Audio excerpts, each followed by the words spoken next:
A very good afternoon. Good afternoon.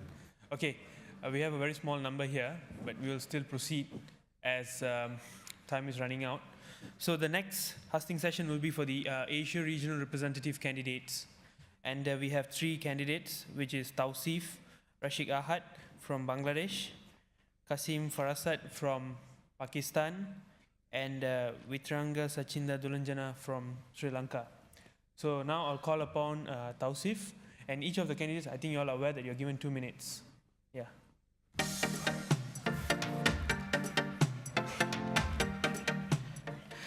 Hello and good afternoon, young leaders. I apologize for the loud noise, and well, I can see that the expectation of audience is not very high, but nevertheless, see, the one thing that I noticed about all the candidates is that no one is really applauding the national delegates. They have come thousands of miles flying to represent 1.2 billion voices. See, you are going to be the voice of millions of people around the world. You will be deciding the future here over the next 3 days. So I want you, if you are a national delegate, I want you to give yourself a round of applause for what you've done. Come on, come on, come on. Yeah, that's more like it. Well, the claps are loud, even though the expectation is low. So the thing is, I'll be asking you 3 very general questions, since it's only 2 minutes. First is, how many of you have seen or heard of discrimination, domestic violence, or slavery around you? Raise your hand.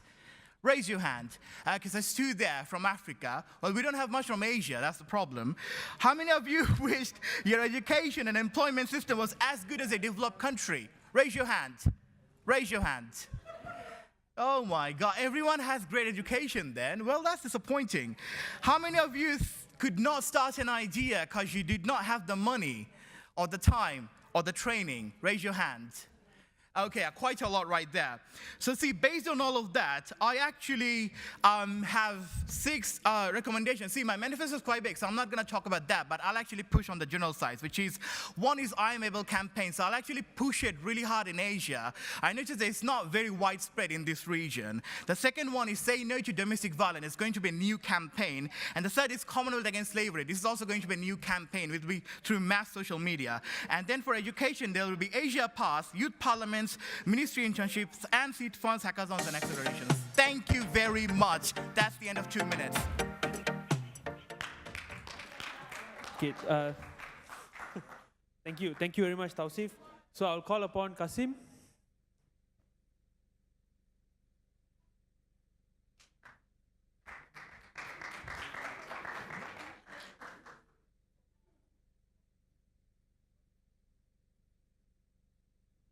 Can I have the timer start again? Because I was thinking that you'll probably let me know when I should start, or... All right.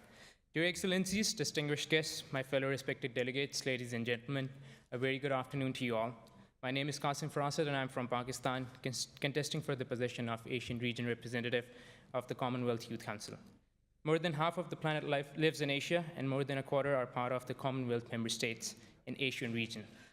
The region plays an increasingly important role in the global economy, international security, and the world's collective efforts to advance human development. Yet, despite these gains, many Asian countries today confront crucial challenges that will determine whether they continue on a sustainable path to prosperity or fall victim to economic stagnation, social unrest, and political instability. And considering this all, I strongly believe that now is the time for us youth to step in and change our region, our world, towards peace, sustainability, security, and fairness as one Commonwealth world and beyond. Contrary to the traditional wisdom, youth are not the leaders of tomorrow, we are the leaders of today.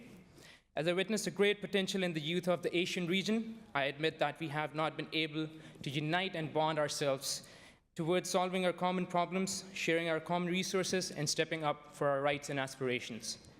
Therefore, as the Asian region representative of the CYC, I plan to establish a Commonwealth network in the Asian region with members from all the member states, supplemented by political support from the bureaucracy and the governments. With us youth united, we will have a common pool of resources to solve our complex issues faced by us today and to add to opportunities for us youth in the region. I believe in investing in us youth, for which I will use the CYC platform and the youth support from the government of Pakistan and the member states. I believe in leaving no one behind without biasness or any kind of discrimination. Therefore, I look forward to your support and humbly ask the national delegates to vote in my favor, providing me this opportunity of bringing our Asian region together beyond boundaries and borders. I thank you all.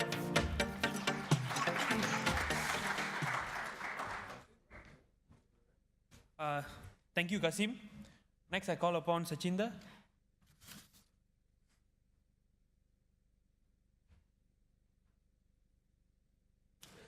Hi everyone, I would like to start with a little story. Once upon a time there was a village, and these villagers had a strong belief that in severe drought period, when they have no rain, if they pray for the rain, they would get rain. In one particular day, in a severe drought period, all the villagers get together, they got together and pray for the rain, in order to pray for the rain. But only one little child came with an umbrella. So today, I am here standing in my third consecutive Commonwealth Youth Forum with the same belief that little child had, with the same unconditional faith. I am Sachin Dulanjana, representing the beautiful island of Sri Lanka in Asia, and I am the Speaker of Sri Lanka Youth Parliament. And also, I was one of the regional finalists for the Commonwealth Youth Worker Award in 2013, and also I was the former Asia Regional Representative of the Commonwealth Student Association. So with all these experiences, what I bring to this Commonwealth Youth Council is, number one, experience. Number two, dedication and commitment. Number three, my passion. So, as a young person who is coming from a country which had a devastating war, my manifesto is based on security, building a more secure future. I believe that young people should walk their talk. So I haven't printed my manifesto. You can just find a QR code behind my visiting card. So that's my manifesto. So it's an eco-friendly campaign. As a young person, I would like to end up my note in a one quote from Margaret Mead. Never doubt that a small group of committed citizens can change the world. Indeed, that's the only thing that ever has. Thank you very much. I humbly request your support. Thank you very much. Thank you very much, Sachinder. So now moving on to the Q&A session. So we have 3 candidates here. So I would like to request the delegates to pose your questions and try to pose a general question which all the 3 candidates will be able to answer. So the floor is yours.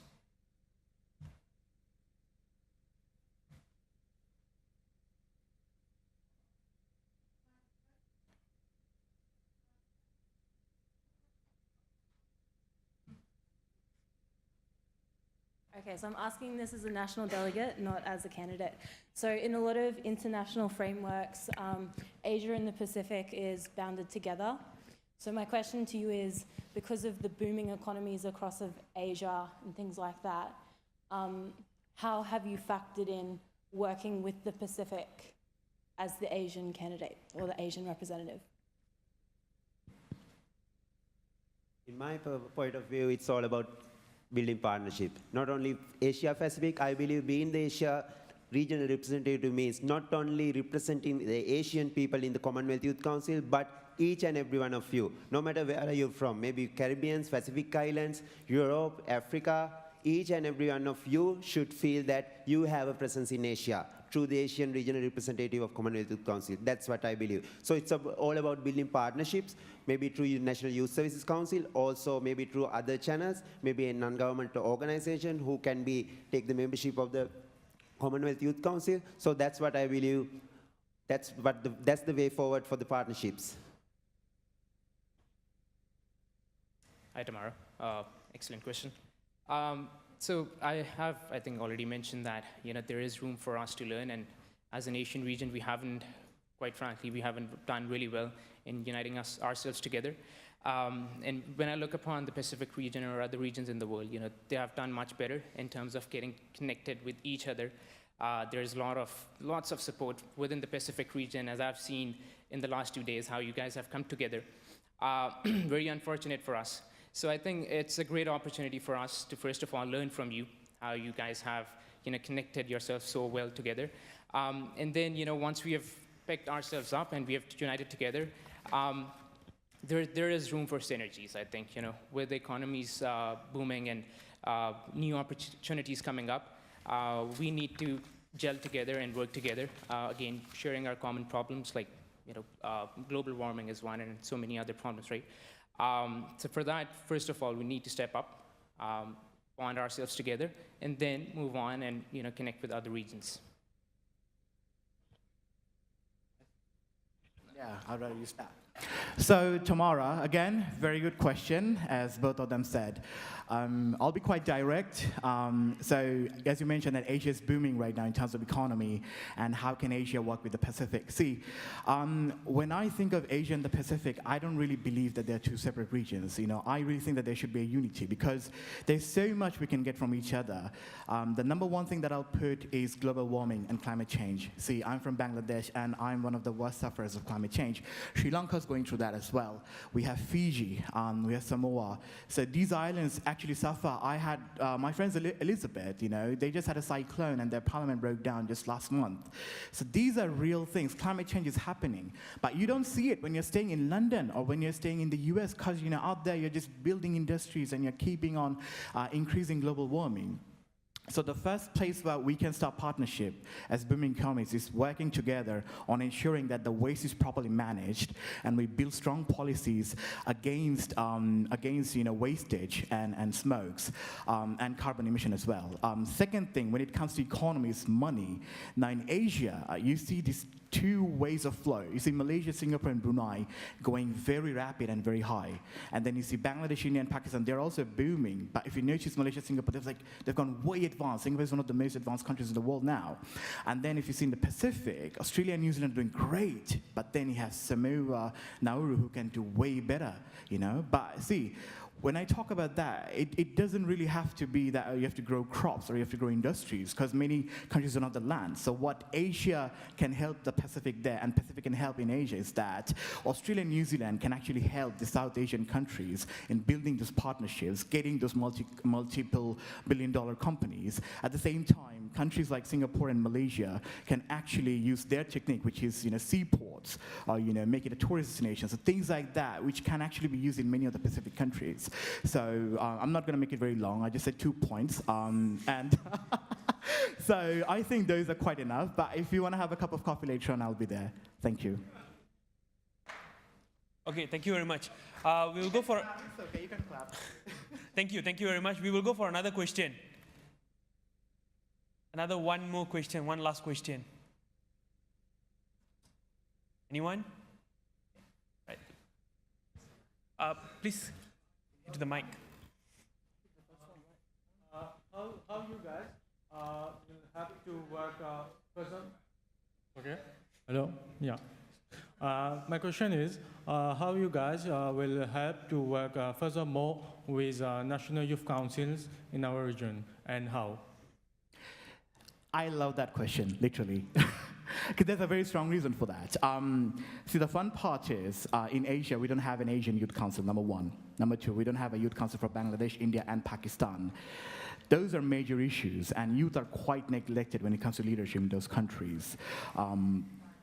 But then again, if you notice Malaysia and Singapore, they're quite well developed. They have their own youth council, they have their own youth parliament, they even have internship programs with the ministers. So they actually train their youth right from high school to university through the student councils, and these people end up going to higher levels. So see, the first thing is to bring unity. We have to ensure that the South Asian countries also have their own student councils.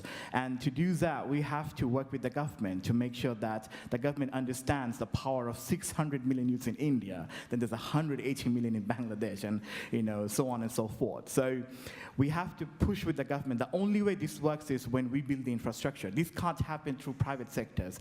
This can't happen through corporate money. It has to come from the government. It has to be recognized by the ministry. So what we can do is we can advocate and we can lobby strong so that we have 3 countries who don't have a youth council, Pakistan, India, Bangladesh. We should make sure that at least 2 of these countries have a youth council at the least.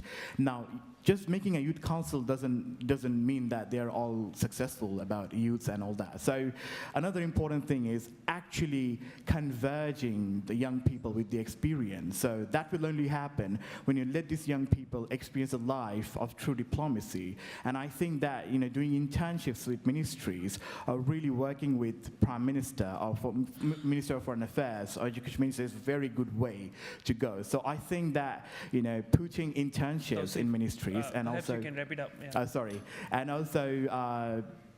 So youth councils in those 3 countries and internships. Those will be my major points. Thank you. Excellent question again. Like Tansif said, that there is, the national youth councils are missing in the region, basically. It's just Sri Lanka and Nepal that have them in their own capacity, like National Youth Parliament or National Youth Councils. So first of all, I think the need is to establish and install a National Youth Council in all the member states of the Commonwealth within the Asian region. And that's, I think, will be done while we work together to unite ourselves, where we can, again, share our resources and our experiences that we are having while we work towards developing a National Youth Council within each country. So the idea, first of all, I think, will be to develop a National Youth Council within all these countries within the region. And once we have that established, though it seems like an overambitious plan, but at least we would like to, or I'd like to have an initiative of building an Asian Region Youth Council. So ideally, we'd like to set up and install national youth councils within all the member states, and then move on towards establishing an Asian Regional Youth Council so that we have a better, effective, and a united platform with the government and bureaucratic support. I hope that answers. Actually, that would be the same answer I would give. So, yeah, like having a regional youth council, because we are missing it. We see that Pacific has a regional youth council and Caribbeans, they have a strong regional youth council, but when it comes to Asia, we do not have one. But still, coming from a country which has a strong National Youth Service Council and also being the Speaker of the Sri Lanka Youth Parliament, I believe having such a platform is really vital for the young people. So what we can do is the countries who are having National Youth Services Council can get together and form a Regional Youth Services Council, and then they can support the other countries they can facilitate the other countries to start National Youth Services Council. So that would be the plan. Okay. Thank you very much. Tausif, Kasim, and Sachinda.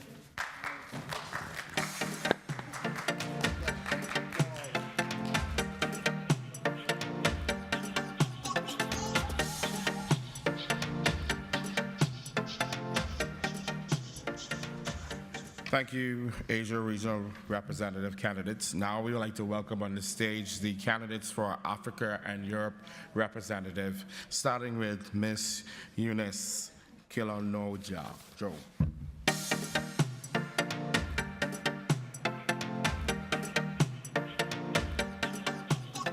Hello everyone. Akwaba, bienvenue. We live in a world full of changes so profound and rapid that no country can stand alone. With the world's interlinking challenges, we require that everyone shares responsibility and contributes to a common future. Growing up in a noble country, Ghana, I have met several youth that are talented. They are youth that are faced with unique challenges pertaining to their own country. I intend to collaborate with these countries to contextualize the Sustainable Development Goals to solve each country's unique challenges. My particular attention on engaging youth groups which are socially marginalized by providing them with training to empower them. Entrepreneurship is key, and it is dear to my heart. I believe that when people are allowed to use their dreams, they become financially stable and reach a level of peace and tranquility. I cannot overemphasize the positive benefits of technology, and I'll work to ensure that the youth have access to innovative technological skills by providing them with hands-on technological trainings. Today, our survival as youth of Africa and Europe largely depends on our ability to stay awake, to adjust to change, and to remain vigilant. I will actively engage government and Commonwealth to ensure that the voice of young people are valued. I am here to stand with all youth in Africa and Europe. I am Eunice Eleanor CHOGM Klinogo. Thank you.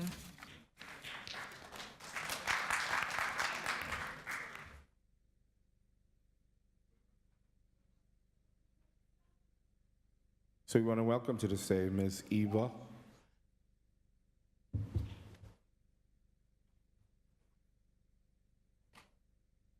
Good afternoon, all of you. All protocol observed. Sometimes it falls upon a generation to be great. You can be the great generation. Let your greatness bruise. I'm Eva Namakula, aspiring for Africa and regional representative.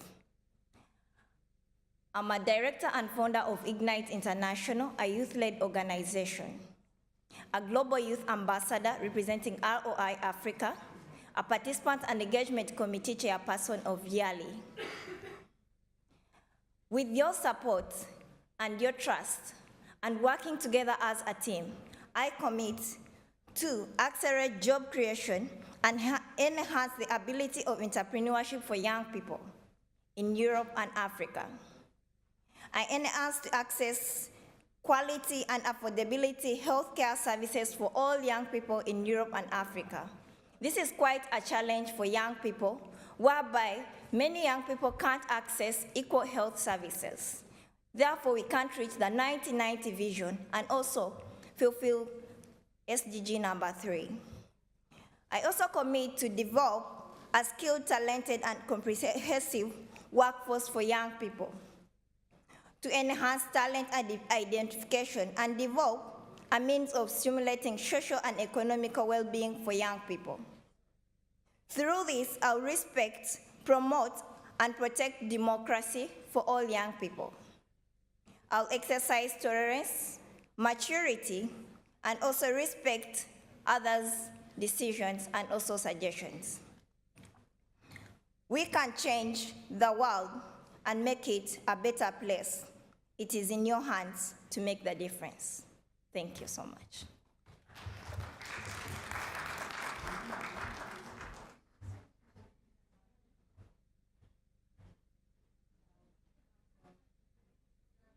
So now I'm going to welcome to the stage Mr. Kiza Hassan.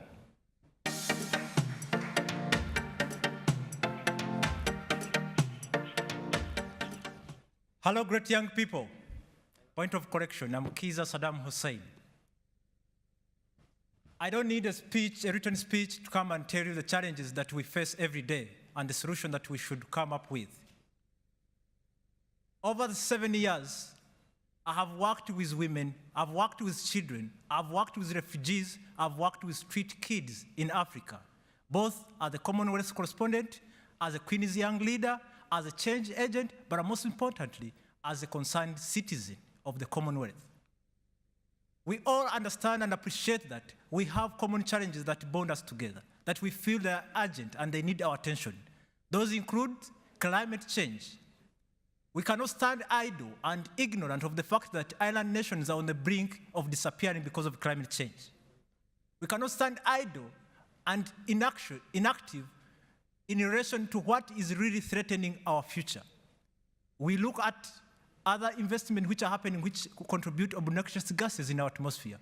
We cannot stand idle when mothers are dying in hospitals because they lack hospitals, they lack facilitations in their hospitals. But most part, they lack doctors to treat them. Today is a defining moment when we can choose leaders who are really visionary, who really have experience in addressing challenges that we face. Today is a defining moment when we can choose leaders who are ready to work on challenges that affect the 1.4 billion young people. The 60% of young people, they are looking up to us.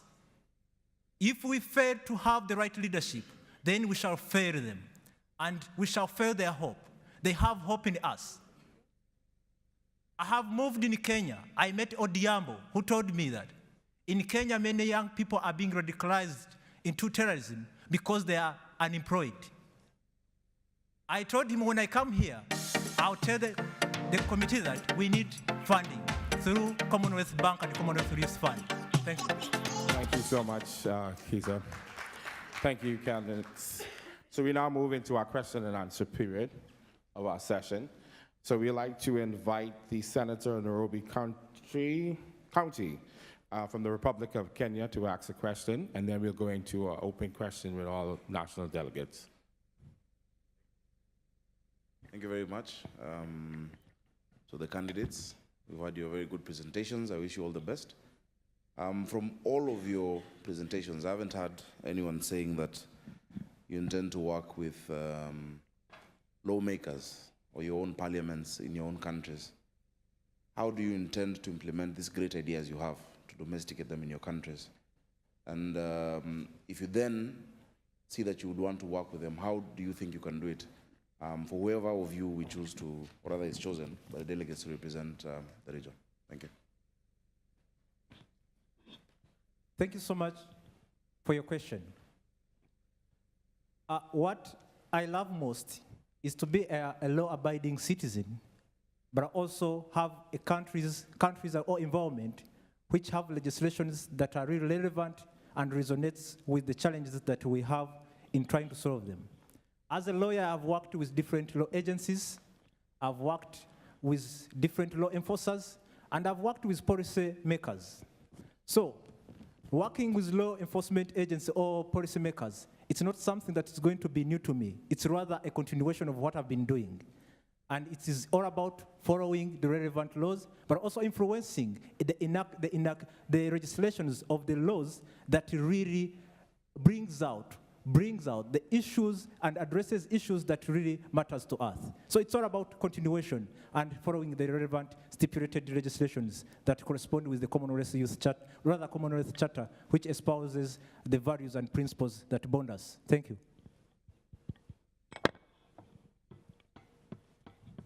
It's on. Hello? Is it on? Working with policy, as in with law people who advocate for our laws.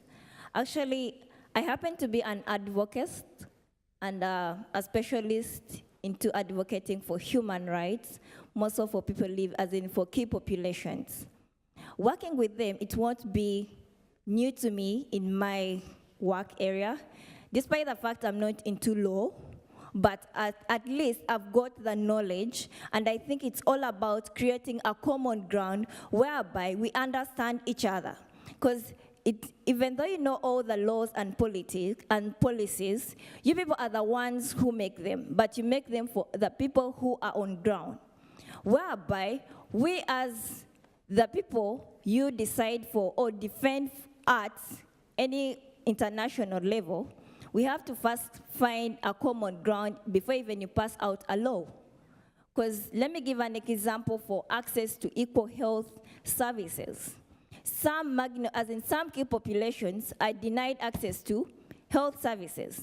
As law policy makers in some particular countries, they are not even standing with them to advocate for the right laws.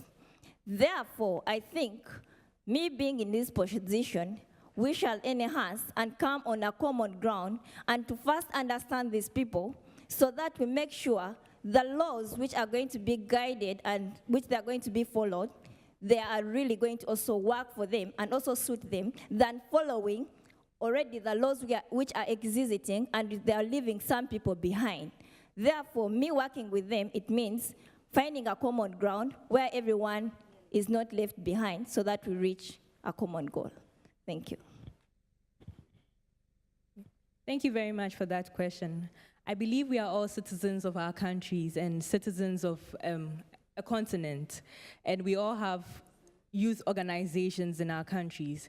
The key issue is to how to connect with these national youth organizations. I believe they are the people who would be able to channel our grievances to the government, or they are the people that we should be able to work with to get our voices across. And to be able to get our voices across, we have to utilize these youth organizations. Thank you. Do we have any further questions? Go to the mic. Good afternoon. Thank you for your presentations. I'm on from Malta. I'm, of course, part of Europe, so it's an automatic thing for me to be up here at this hosting. I mean, is it only me, or didn't I just hear the word Europe only twice when it was a presentation? We're here looking to see how we can better the inclusion of everyone to have a common future. And I see a lack of representation when it comes to the European voice. So I ask you, as future representatives of the African and European region, how you intend also to work closely to include the different dynamics and the different situations and problems that the Europeans have, then again also addressing the African context that you will be working in. Thank you. Thank you so much. Thank you for the question that actually I've been looking forward to hear from the audience. One thing that we have to appreciate, as much as we are distant to each other in terms of distance, but we are still close in terms of the challenges that we still face. If we talk about mental health does not stop in Europe or Africa. Me, my sister, my own sister, last year, she was a victim of mental health, and I had to watch and take her through this process of treatment and watch her recover. I talked to Jonathan, who's from Europe, from actually UK. He's told me how England is also suffering the same challenge, how it has really, the number of people who are suffering mental health, it has grown up and up. But what we need to appreciate is we have now common understanding, but also we have infrastructure which allows us to communicate with each other, but also be able to work together. So what I proposed that would be the best approach in understanding the challenges that we have, either Africa or Europe, and finding solutions, is an inclusive participation of everyone, of each of you here. If I become a leader, I'm not a leader by myself or a leader to just show you what to do, but rather I'm just going to be part of the teamwork that we shall either I will call you there and tell me about Malta. What challenges are you facing? So what do we need to work together and find a long-lasting solution? So an inclusive participation and informed dialogue is what will champion us to be victorious in all our endeavors. Thank you. Hi, candidates. Can I allow you just 1 minute to answer questions, please? Thank you very much for your question. I believe in as much as we are a big family, everyone has unique issues and unique challenges. That's why, as part of my policies, I would be trying to work with government agencies to contextualize the Sustainable Development Goals to solve each country's unique challenges. And from these goals, I'm an ambassador of the Sustainable Development Goals. I believe in these 17 Sustainable Development Goals. And we wouldn't find the same issues cutting across from Europe to Africa. So what we are trying to do is trying to use the Sustainable Development Goals to solve each country's unique challenge. So in Europe, wouldn't we trying to solve the issue of unemployment, but we'll be trying to solve the issue of mental health. But when you come to Africa, we each have our own issues, and we each need the Sustainable Development Goals to solve each of these issues. And that is why, as part of my policies, we'll be working with the Sustainable Development Goals to solve all these issues of each unique country. Thank you. Thank you so much. I believe we all have cultures, despite of our distance, and also our racism.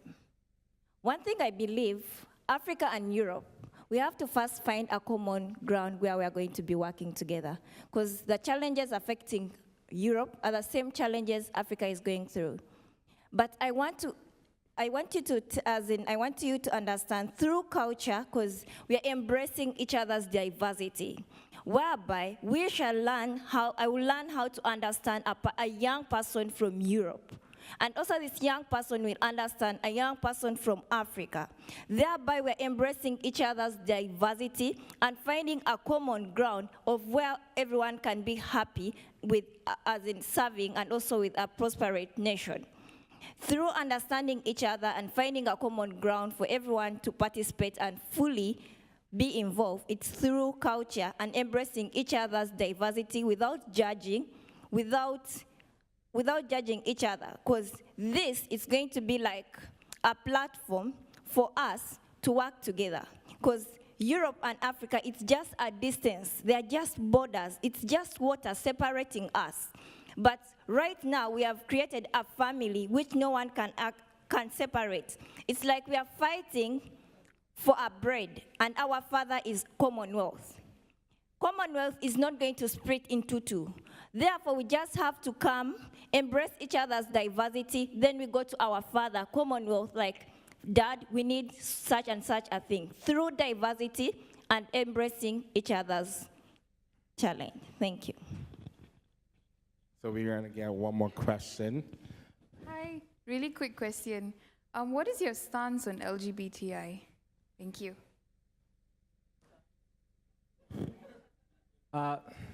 Thank you so much. All of you have the same question, or interesting. All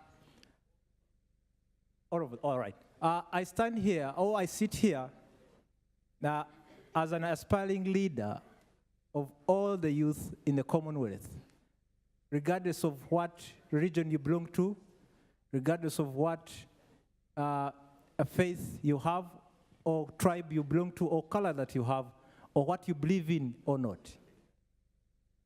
And also I stand here to uphold and respect the Commonwealth Charter, which clearly stipulates and enshrines the common principles and values that we all appreciate and respect to uphold.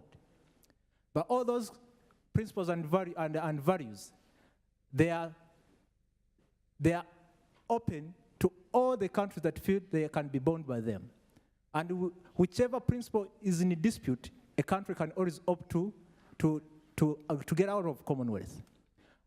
LGBT is an issue which we really need to recognize that it's there, and there's a discussion going on. What I can tell you that we cannot silence the discussion, but rather we can open dialogue to discuss on what do you think we can, what do you think can be the conclusion on this matter? Africa, for example, many countries don't appreciate that LGBT should be something that can be inculcated in their constitutions, rather all respected as a right to everyone. Europe, in England and maybe in other countries, they already appreciate that. If we go back to our common law laws that we have in our domestic countries, it's those laws that were first even brought by England themselves. They are the one which penalized LGBTs. But environment has changed now. England, Europe has appreciated them, that it's a right that's supposed to be enjoyed. But our countries haven't. We appreciate that UK has gone faster, but also our countries are moving on the pace that we must respect. So what I can only emphasize that we should have open this dialogue and discussion on this matter to have a consensus on what will be the reaction. But I stand for justice, I stand for equity and equality, and I stand to uphold human rights in every environment and everywhere I go. Thank you. Thank you, Kisa. So we have one more to respond to that question, correct? Okay, so I'm going to allow you to have about 35 seconds because we have time to answer that. Thank you. Thank you so much for that question. As I said earlier, it's about embracing diversity and allowing who we are in society. Because in every culture, it's one thing which is making all this to judge people on the decisions they have made or the feeling they feel. It's because of our cultures, how we are brought up. So if we embrace each other's diversity, despite who I am, despite my religion, or whatever section I take myself to be in, I think it will be something which is really, really good for us. Because remember, I've understand who this person is, and I've stopped judging him just because of the decision he or she made, because of our cultures and laws which are in our countries, like Africa. Africa judges these people just because of the laws and our cultures. But if we put cultures aside, and if we put law aside, I think we can embrace everything. Thank you so much. All right, we want to thank. Oh, you have to answer. Oh, we have to. You have to cut this. Sorry. We want to thank each candidate for the Africa and Europe region for speaking and answering the questions. Thank you so much. So we'll move into the next session, and we'll allow you to go ahead and get some to eat quickly, candidates. And we'll be back here at 3:15, 2:15.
closed. They want to have lunch. We've got to go now.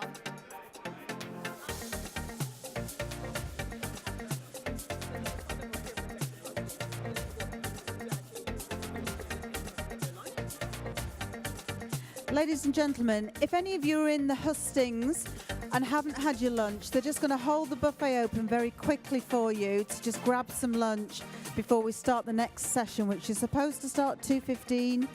So if you haven't had lunch, please do go and get it quickly now before we start the next session. Thank you.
Ladies and gentlemen, can you take your seats as quickly as possible, please?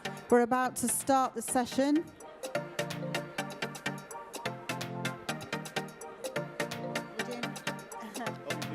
Are we doing full 60 minutes? I've asked the owner. Yeah, I'd like to. They'll keep filtering in, won't they?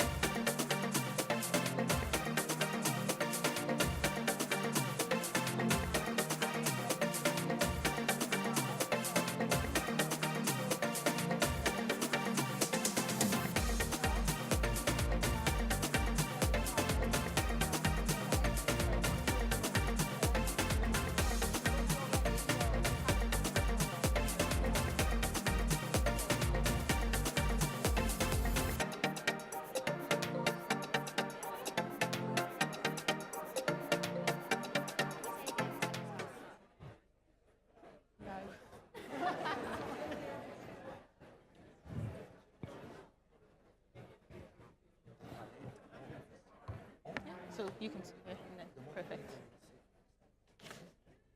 Yeah. there you go.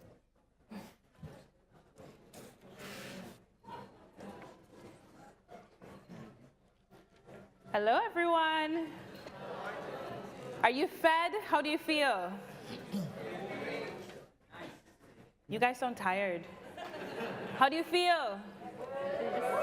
Keep it there. Much better. So welcome to this afternoon's discussion. We are going to be focusing on a secure future. But not just a secure future, how we can co-create a secure future. So we have an amazing panel, and they'll be sharing the work that they are doing, but we also want to hear about what could be done as we move forward.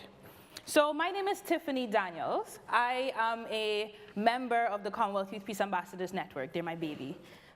But they're a network of young peace builders from across the Commonwealth who came together out of the last heads of government meeting, and they've been working at the policy level, at the grassroots level, on social cohesion, on countering violent extremism, on intercultural dialogue. They've literally been spanning the entire gamut of what it is to create a secure future within the Commonwealth.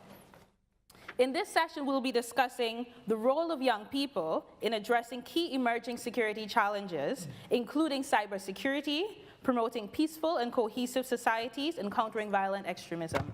We know this morning in some of the sessions you were able to start to unpack what some of these mean for you as a Commonwealth citizen from your respective countries.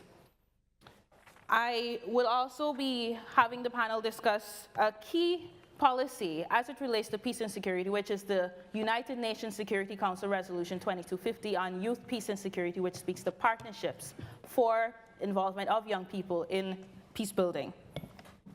I would like to begin by welcoming our panel. We have Ilwad Elman, who is the director of the, let me make sure I get this correctly, you're the Director of Programs and Development at the Elman Peace and Human Rights Center. Then we have, you could give them an applause, they've been doing amazing work. Then we have Hyppolite Ntiguriwa, founder of the Hyppolite for Peace Foundation.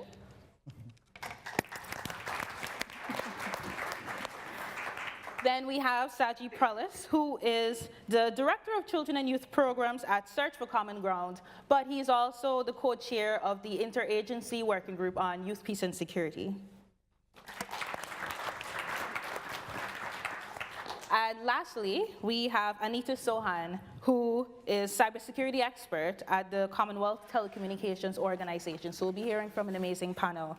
We'll actually start, yeah.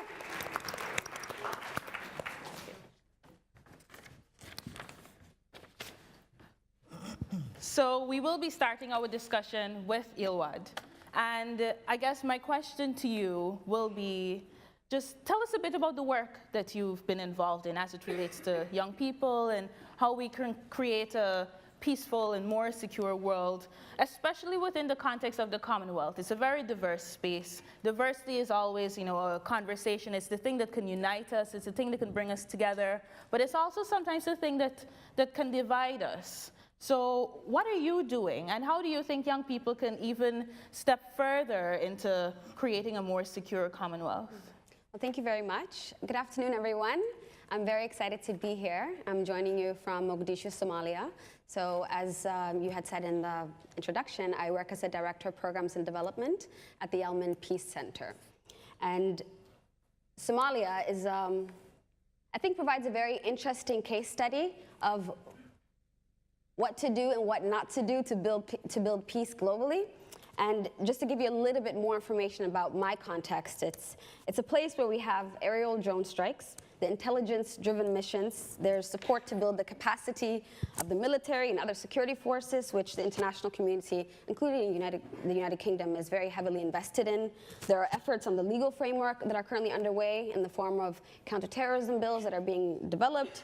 There are industrial-sized budgets for communications and positive propaganda to counter messaging from violent extremist organizations. And then there's also initiatives that are engagements from the grassroots that are led by young people and organizations like myself. There's a myriad of actors that are all working in peace and security. To tell you a little bit more about my work, I run a human rights organization, and our theory of change at the core of it is focused on 4 key pillars. We provide direct services to victims that we identify through our human rights monitoring and reporting. We promote and protect human rights. We do advocacy and education to end harmful cultures and social norms that create space for human rights abuses to continue. And then we also do a lot of work on policy to hold our governments as well as regional and international bodies to account. Through this work, I interact daily with survivors of sexual and gender-based violence. We set up the first Rape Crisis Center for survivors of sexual and gender-based violence. I work directly with children and young people that are leaving armed groups, supporting their rehabilitation and reintegration and helping them to acquire civilian status. And my work is just one of many examples of young people already working in peace and security. The question that we constantly hear is, what can young people do to build peace? How can they be engaged in peace and security processes?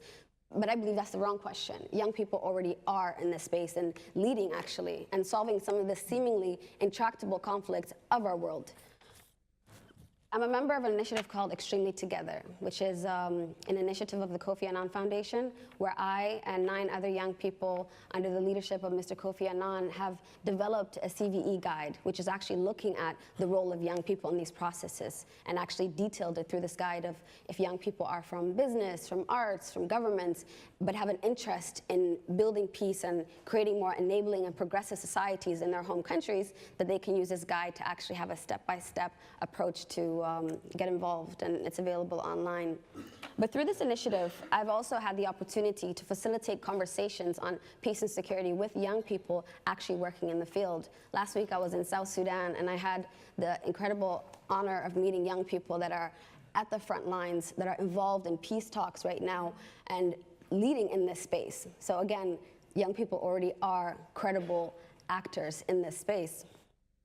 Through my work with the UN as an advisor on the historic resolution 2250, that's also given me the opportunity to meet with young people all over the world and to hear firsthand what their practical, actionable recommendations are for building peace. And what we're seeing through this resolution is that young people are no longer just beneficiaries of these processes, of these resolutions and declarations, but they are credible assets and partners in this space. And I'm very, very excited to announce that next week, actually in New York, the progress study, which is essentially the strategy for implementing this resolution, is going to be tabled at the Security Council. And this is a huge milestone for anyone that's interested in working in this space, because it actually highlights the positive role young people have been leading in peace and security. So this question of what can young people do to work towards peace should not be asked anymore. We have a manifesto now. We actually have it clearly documented. And yeah, it's a major milestone, I think, for anyone that's interested in this space, and hopefully we'll get to discuss that a little bit further in this discussion. And finally, I was recently appointed as the youngest advisor on the UN Peacebuilding Fund. And I think this is another milestone for young people generally in this space, because it's also leveraging young people in a decision-making role where the resources, the financial allocations for building peace can now actually have the voices of young people in this space. And hopefully that goes to young activists like those that I met in South Sudan and around the world. Thank you. Thank you. So there we have an excellent example of how you can have targeted intervention on the ground, but it can also be upscaled to policy level that can impact across the world, across the Commonwealth. I think the whole conversation on partnerships is essential. Even when you look back at the Commonwealth Charter, it starts with the words, we the people. How can we the people as a collective work towards creating a more peaceful Commonwealth? Thank you. Next, I want us to move on to Hyppolite.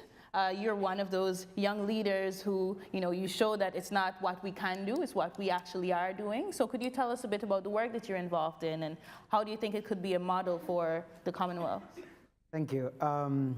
As you said, my name is Hyppolite Ntiguriwa, and I am a genocide survivor from Rwanda. So my work is working with young people to use the arts to prevent and stop the intergenerational transmission of hate. And where that has come from, it came from my survival story of 1994 genocide against the Tutsi, where after that, after a few months after that, I had to go in school. And sitting in school was like sitting in memories, remembering my family members that I saw being killed and raped. And I couldn't speak for some years, but sitting in class. And then by the help of a teacher, I was able to create a theater club, which was hard to come up with after just a horrible event like genocide. And then that time we started, we were not supported by any of the families of survivors or perpetrators. And then after, when we started performing, we saw the power of performing arts into uniting and reuniting people. And then from there, I used the arts in my own work. And now what we do, we have peace clubs in schools. And these peace clubs, they discuss issues of what is conflict, what is peace, what are we doing as generation. So we're focusing into using the arts to reconcile the generation, because I have a feeling that the reconciliation that has been taking places in so many other communities is we only focusing on reconciling the adult generation while we are transmitting what we have done into our young generation. So that's what we're doing. We're doing that because we want not the loving voice of young children staying in class and be stopped after they go out of the class, but we're taking them out so that their voice can be taken into the community. And we do that on a monthly basis. And the aim of that is that young people, we believe that peace is what you give, not what you ask the government or others to give you. And we work from that perspective, and that's what we do in Rwanda. Thank you.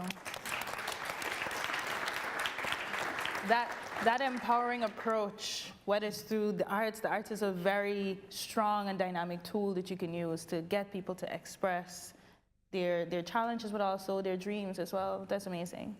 Next, I want us to talk to Saji. Saji has, well, you could share about your work, Saji. I already introduced you. But Saji has been one of the key drivers of the resolution 2250, which is an amazing tool that even Ilwad referenced, that it's created a change in the peace building world, especially as it relates to young people. So could you talk a bit about the resolution and also specifically around the Youth Peace and Security Progress Study that came out of the formulation of the resolution? Thank you, Tiffany. And before I get started, I should acknowledge that it's a privilege to share this sacred space with some amazing sheroes and heroes. So thank you for allowing me to share this space with them. 2250, you heard it now 4 times. How many of you have actually read 2250 or heard about it before coming here? Show of hands. Okay, it's not. Several of you have. You know the secret of 2250? It was not done by the United Nations. The impetus of 2250 came from young people in the Commonwealth and young people not in the Commonwealth, who were saying, we are tired of being seen as victims, and we are tired of being seen as perpetrators. There has to be another narrative. And that narrative is the spirit and intent and the content within the resolution, is to shift the narrative of perpetrator and victim to partner, who is actually active in supporting, sustaining, and preventing violence and sustaining peace in the countries like Ilwad just mentioned. So that was the very first time the international community came together at the Security Council level and said, this is how we should do business. So that was a cultural shift that took place on December 9, 2015. And it was because of young women and young men like you and people who are not in this room. It's really important to recognize it was not done by the Security Council. Security Council responded to the demand that young people made. And that's really important to recognize. After that shift, the recognition that resolution had was a recommendation to the Secretary General that he reports back on the progress of what young people are actually doing. Why is that important? For many years, young people were seen as troublemakers or victims of conflict. Lots of money went to protecting them. A lot of money went to making sure that the small group of young people who caused trouble had a meaningful transition process. But the vast majority of young people are not causing trouble. We've heard this before. So the progress study that the Secretary General asked for is to amplify what that youth peace bulge, not a youth bulge, but the peace bulge is actually doing. This is the first time the international community has actually tried to capture what the vast majority of young people are doing to prevent violence and sustain peace in their communities. And guess what? The progress study actually highlights that. And it highlights it in a couple of different ways. One is that 1 in every 4 people in this world right now is experiencing violence and dealing with violence on a daily basis. That's about 408 million young people in the world. And a lot of them are actually doing amazing things to prevent violence, and you heard some examples. But what the progress study also captured is this idea that there's a trust deficit. How many of you agree that young people have lost faith in institutions? Yeah. That's one of the key findings in the progress study. What it also says is that what is important to recognize is the violence of exclusion that needs to be addressed. Because young people have been excluded from different processes. The violence that it comes with is what needs to be addressed. And there are two ways that there are many different ways, but I want to capture two things. One, a grand challenge that the progress study sets out to the world community. If there are 1.8 billion young people in the world today, why not by 2025, that's the 10-year anniversary of the resolution, why not have $1.8 billion US going into supporting young people in peace and security issues? That's a grand challenge that this progress study supports. And it encourages governments, foundations to say, let's jump on board, let's see how we can do this in a way that supports young people and give them the support they need financially, programmatically, and in mentorship ways to support that. And the last thing it really talks about is that young people need a lot of the support in the context of leadership and capacity. Why? Because young people are also in a transitional stage. Transition means you're working for a youth organization. Sometimes you get a job at a big international organization and you leave. What's the legacy you leave behind? And that is really important to sustain so your legacy lives beyond your time at that organization. And that requires leadership and capacity and mentorship. Not just a training, but a mentorship process that enables young people to learn from each other and enable them to amplify that leadership in ways that brings to the hearts and minds of leaders, saying we need to invest them in better ways. I think that really is the opportunity because it's a turning point now in the world. It's enough that we are talking about young people as troublemakers, enough that we are talking about young people as victims. You know, that story has left, that train has left the station. We shouldn't be talking about it. Young people are not the future either. Here is a time, a peace bulge is about to take root and come to life. And we really want your support in really energizing that, giving more oxygen to that. Thank you.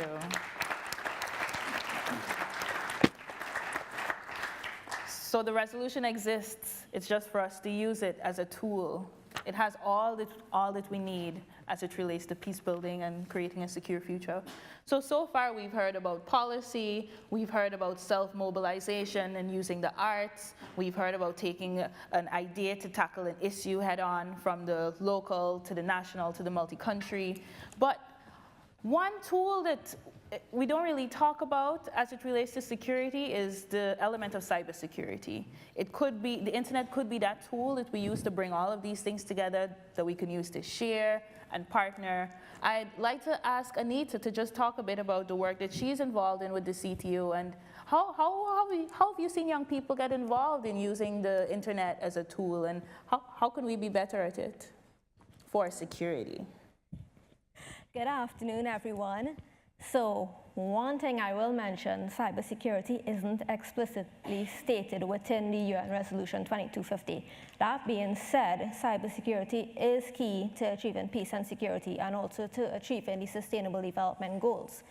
When I started off in cybersecurity, I didn't really know what it was and what was the value of it. So I worked for about 8 years with the government of Trinidad and Tobago, and now I work for the Commonwealth Telecommunications organization. So my work has been really at the government level. But for cybersecurity, we always promote you need a multi-stakeholder approach, meaning you can't just involve governments, you need to involve everyone, private sector, academia, civil society.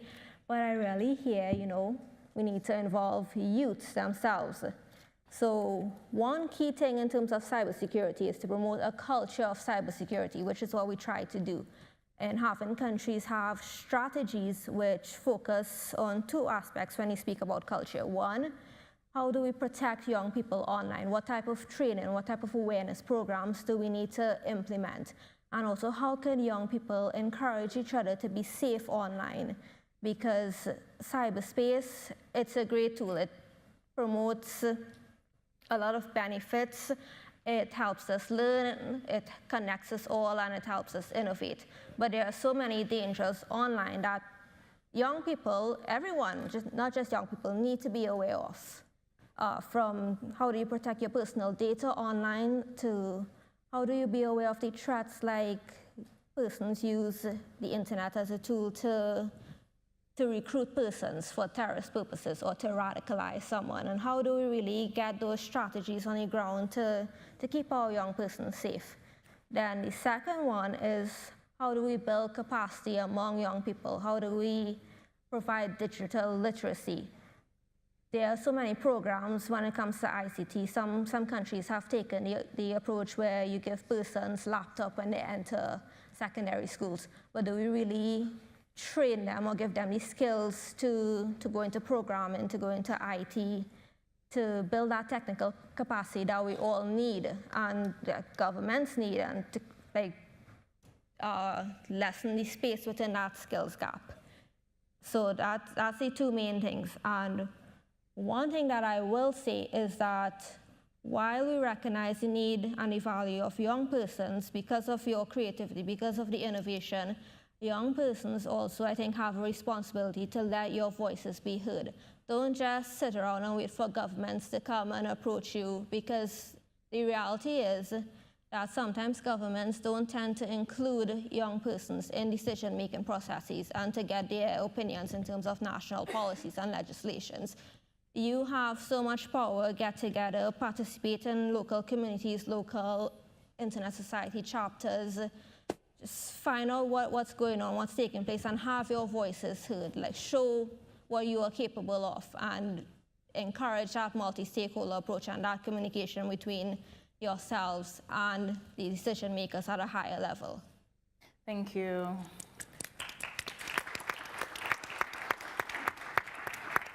Thank you, Anita, for opening up that discussion on, a whole multi-stakeholder approach to peace building and a very different perspective on cybersecurity and the things that we should consider as it relates to how we engage with the internet, how we use the tool of the internet for our work. I think also the whole subject of proactivity and encouraging young people to be proactive is a very important point. We always assume that the decision makers know what it is we want as young people, but I always say, if you don't have a seat at the table, bring a chair. So I do want to hear from some of you. This is the point where you get to engage with the panel. You get to ask your questions. If you do have remarks, be very brief. I see a few hands. Do we have the paddles? Okay, we have the first question over here. We'll take 2 questions at a time, and we'll see just how we get along. Hopefully we can have about half an hour of engagement, but it's a little ambitious. Let's try. We have 1 question over here. We'll start here, and then we'll come over there. Hello, everyone. My name is Aisha from Canada, and I'm representing the One campaign this week. And at One, we aim to fight for women's rights in sub-Saharan Africa through advocacy mainly, as we notice that women are most likely to be affected by poverty. In the same way, women in areas of conflict are the most affected by the consequences of those instabilities. So today my question for you is, how can we guarantee that women and young girls aren't just victims, but also are tools and active actors that can play a positive role in the process of peace building? Thank you. Thank you. We'll take the second, and then we'll hear from the panel. Hi, good afternoon, everyone. My name is Trishti. I'm from Bangladesh. Today, as we speak here today, we have the maximum amount of displaced people due to violence all around the world. And young people, so basically peace and security interventions for refugees face continuation problem, as we know.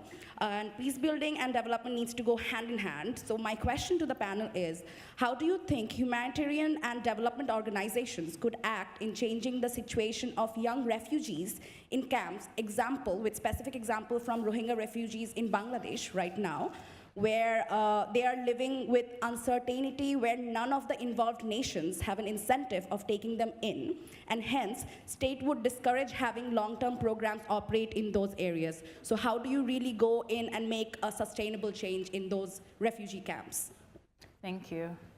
So we can hear from the panel. So we have two questions there, one specifically, and I really thank you for that, opening the conversation on gender and how can we get young women in particular involved in peace building. I don't know which of you might want to address. Yeah.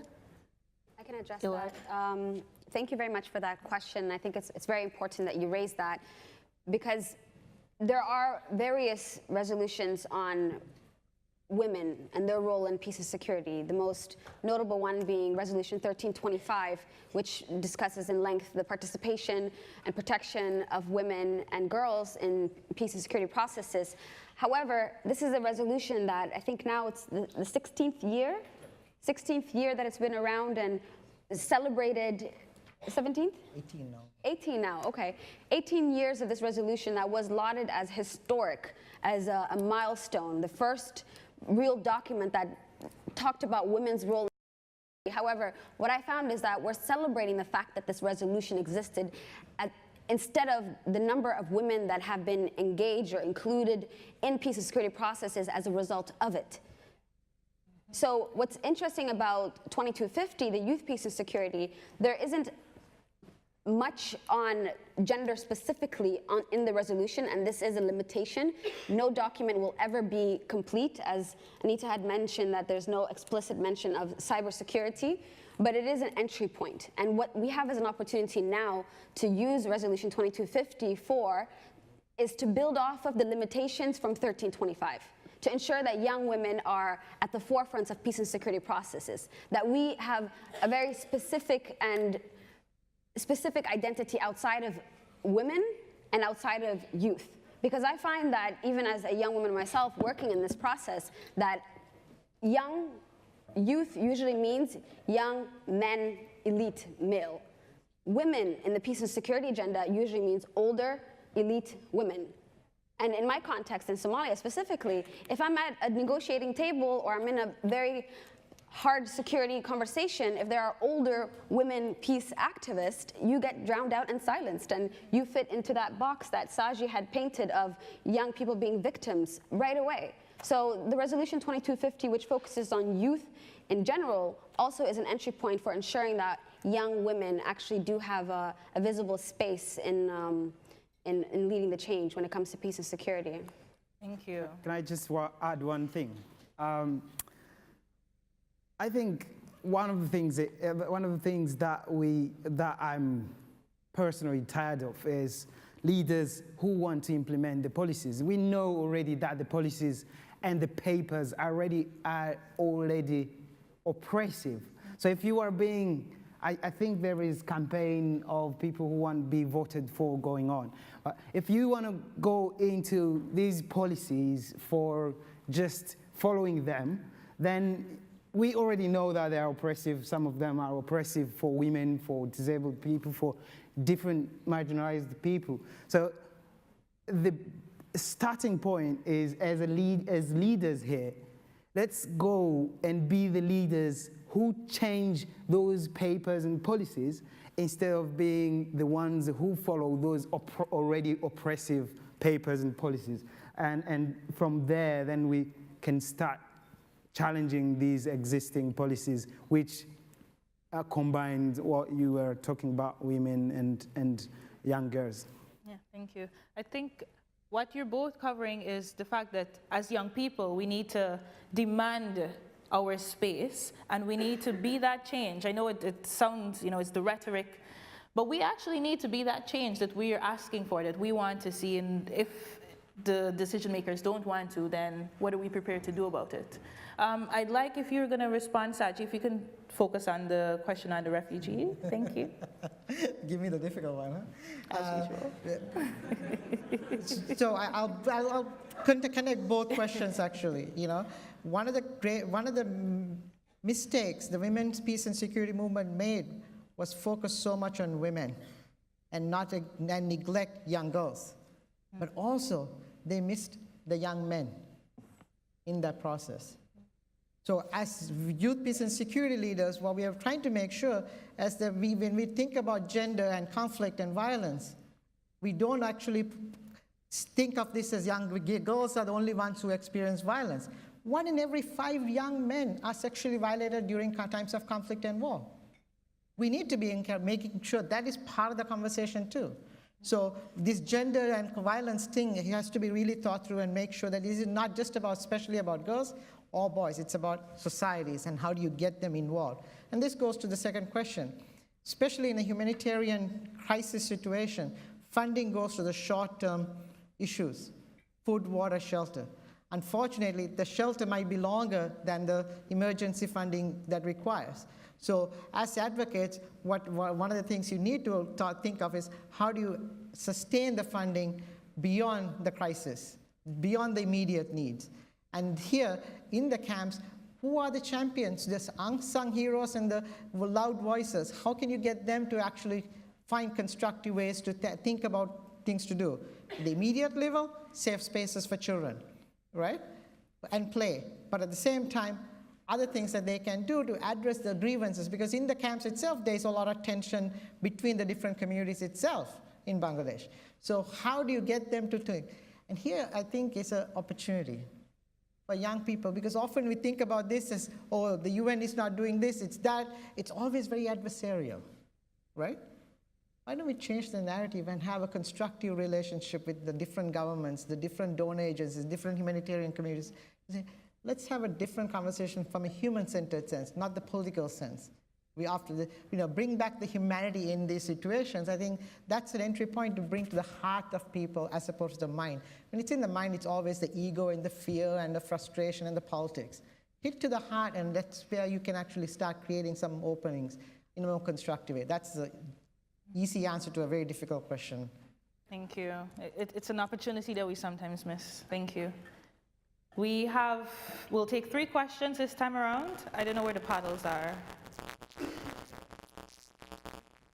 2, 3, this time around. I don't know where the paddles are. 2, 3.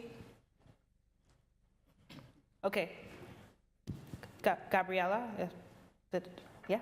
1, 2, 3. Go ahead.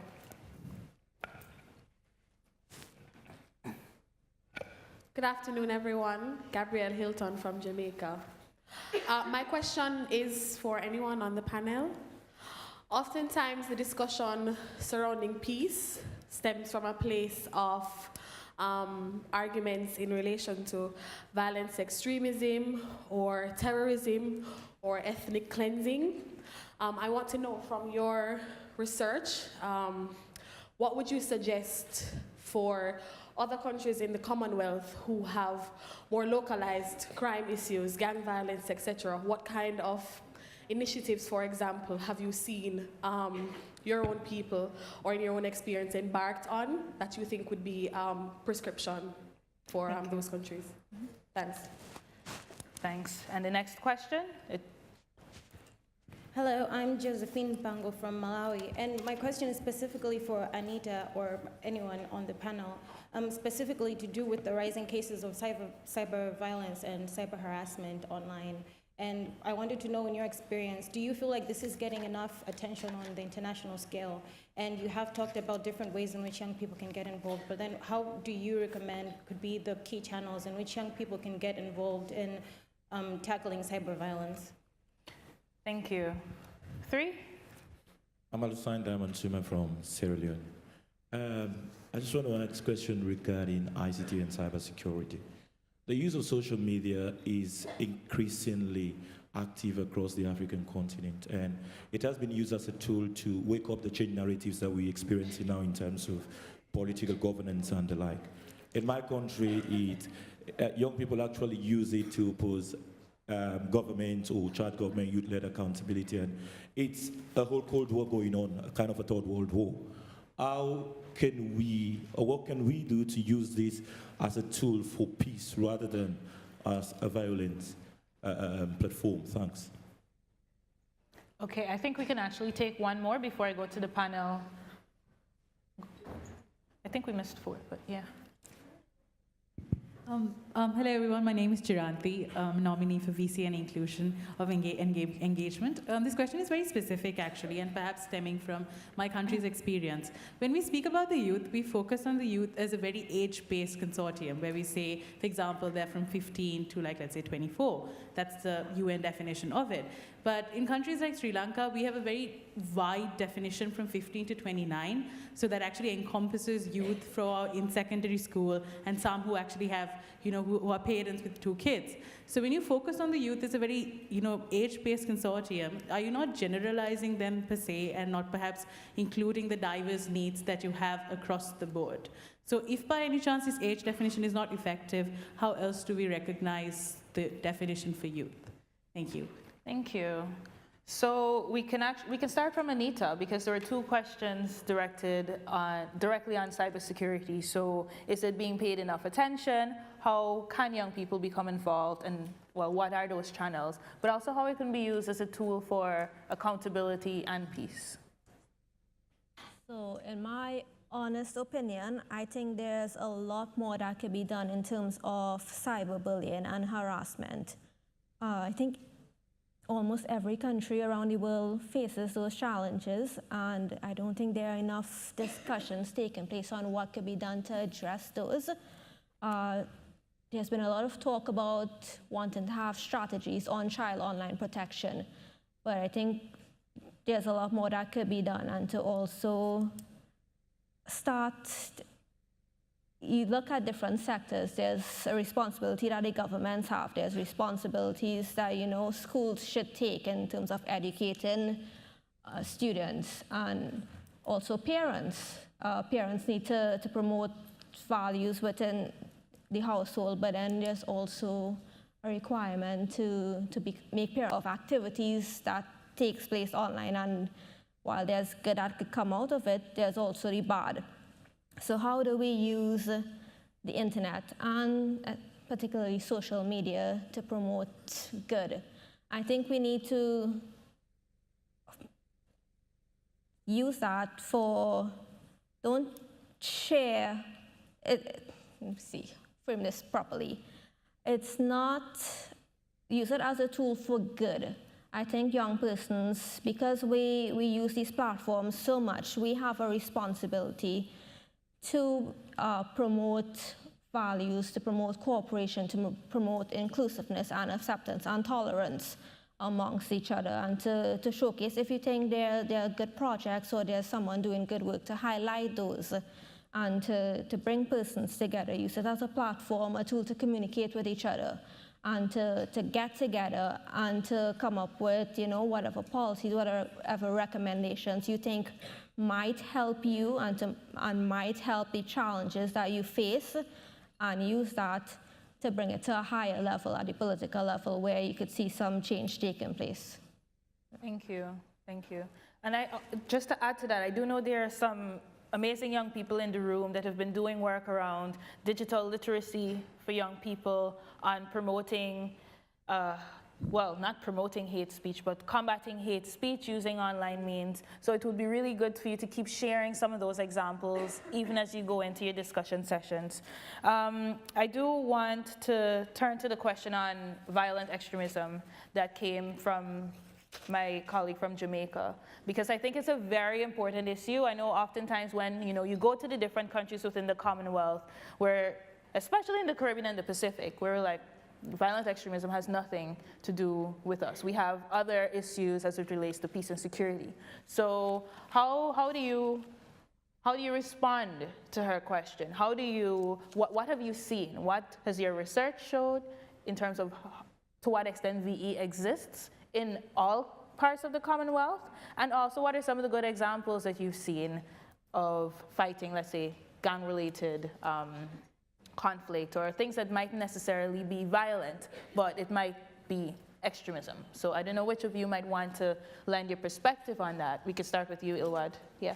I'll add on that. I mean, during the consultations for the progress study, actually, on the resolution 2250, this is something that surfaced quite often to many of the countries where we met with young people. I mean, in Latin America, there's young people that are explicitly saying we don't have violent extremism.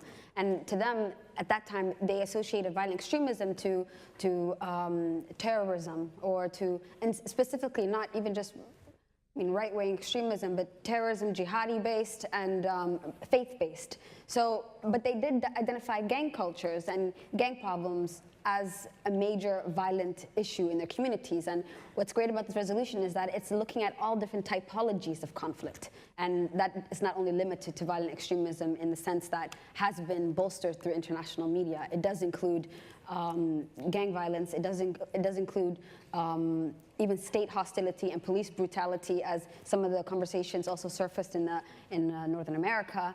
So it varies. In Canada, when we did the consultations, young people even mentioned bullying as well too. So it's across different typologies of conflict, and the resolution is global. It's not looking at only in the global south or countries that are still in conflict or post-conflict situations, and that broad scope, I think, is very important to help us build peace globally, because that is the goal. So it's a very important point that you raised, and I think it's a conversation that needs to be expanded on further, because to many people, violent extremism has one very specific definition, and that's detrimental to the wider engagements that are necessary for building peace at the grassroots local communities. And I think this also very much links into the debate about the role of technology, the role of the internet in building peace, because if we're only hearing that this is the only type of violent extremism that exists, then we can't adequately address the other situations in our communities. Thank you. You want to add? Yeah, I want to add one thing. You asked about what is our suggestion or examples of how to tackle these issues. And one example from Rwandan perspective, as a Rwandan and a genocide survivor who was waiting for a justice that can at least help me to know about the violence and the beginning of it and how it was implemented. I would say if you have a local conflict, then localize justice and peace and policies. Because there was a local justice system that was set after the genocide, and it worked better than the so-called international justice systems. So again, can we look into our communities, the values that unite us and the values that were lost so that we went on to have conflict? Then when we go back ourselves as localization process of heading to justice, I think it's also another important step to think about when we are thinking about addressing the oppression and issues that we're facing today. Thank you, thank you. I think you touched on a really important point, especially as we're having very globalized pan-Commonwealth level conversations. You need to remember that throughout the entire forum, to focus on localizing it. How is violent extremism related to my country, and really focus on the spirit, the base, the thing that it's speaking to, not necessarily the concept of violent extremism as it stands.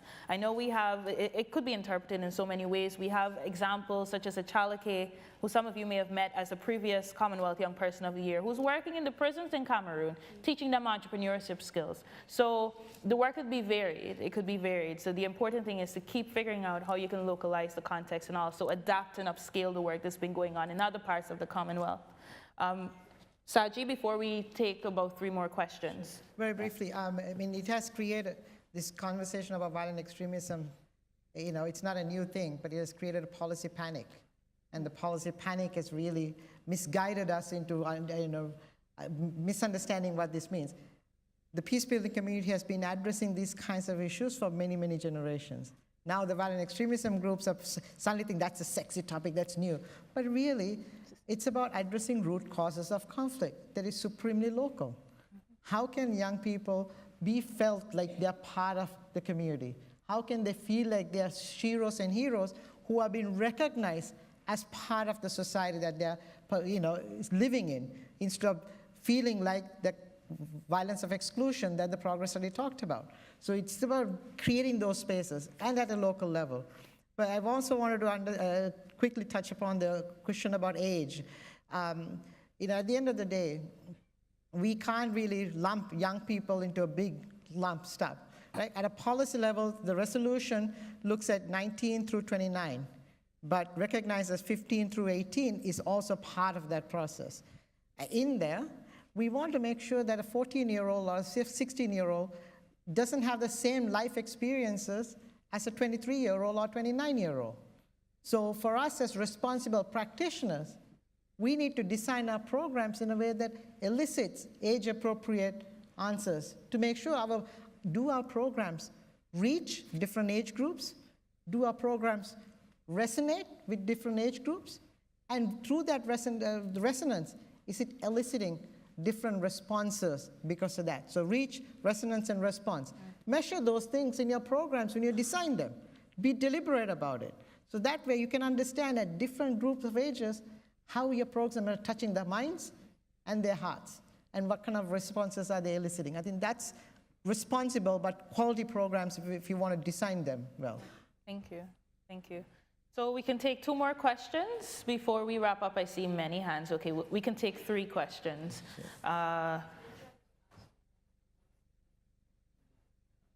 One here, one there, one here.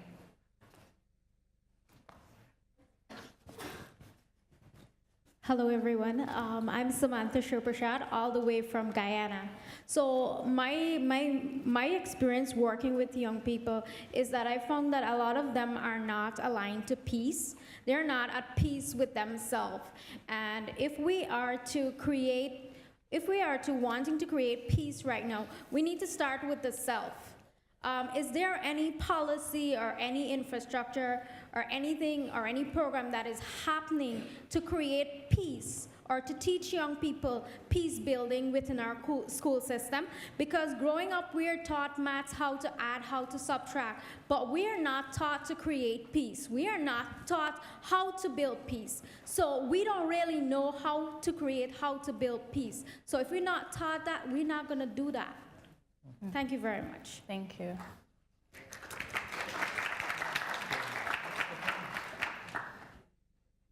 Thank you. My name is Nkandu from Zambia. Just to a somewhat contribution to the question or ask the question about non-violent conflict, the Commonwealth, which we're very grateful for, facilitated or is currently facilitating a peace process in our country that's political. We have been known for peace for a very, very long time, but last year, towards the end, we had a bit of an uncomfortable situation, to put it mildly, between the ruling party and the opposition. So that's really great. So the Secretary General herself came through, and now her envoy is doing so much work on the ground. Now, my question is on corporations, international, multinational corporations. The story of the DRC is a very, very sad story. There was a report done by the United Nations some years ago that showed that over 85 European companies have been facilitating conflict in the DRC in order to rip the country off of its minerals. Companies big, even companies in Britain like Barclays, De Beers, and Anglo-American. What is the Commonwealth doing to help or to hold accountable multinational companies in ensuring that they are doing the right things, and is there any punishments or some sort of dealing with these guys? Thank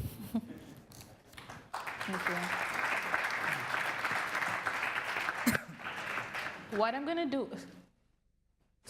what I'm gonna do, especially since we're winding down, I'll take 2 questions, but each of the panel, they'll only take 1 response. So in all, we'll have 4 questions. So we have 1 over here, and then we'll take another. Yeah. Thank you. Good afternoon, everyone. I'm deaf. I'm from Kenya. My name is Baby Lynn. So my question is out of concern because we've really discussed at length.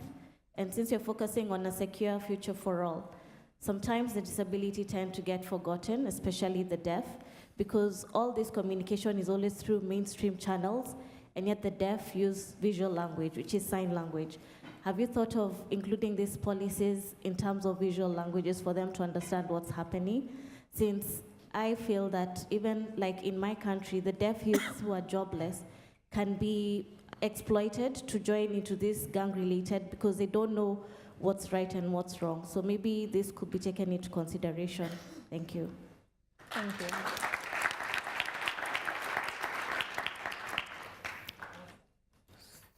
We have one here, and we'll go here. Yeah. Good afternoon. Ryan from Bermuda. We briefly mentioned root causes, and I find that a lot of times when we talk about peace and security, we look at immediate solutions and band-aid fixes. But when you really analyze the root causes of these issues, things like terrorism and extremism, an argument can be made that the root causes are things like imperialism. When you look at the Caribbean and gang violence, an argument can be made that one of the root causes of that is systemic inequality and things like that. So when we're having a conversation on peace and security, how much are we actually talking about the root causes so that we're not actually just looking and applying band-aid fixes? I'd like to see what types of long-term solutions and long-term prevention mechanisms we are actually looking at when we talk about the Commonwealth and its unique colonial history. Thank you. And lastly, from the Commonwealth Youth Council. Now my question is to you, Hyppolite. In terms of, you were speaking and Tiffany alluded to it, in terms of globalization, what we've seen over the years is a move from those cultural-based practices or localized practices to things that seem to be more globalized, or we prefer the international and what they're doing out there.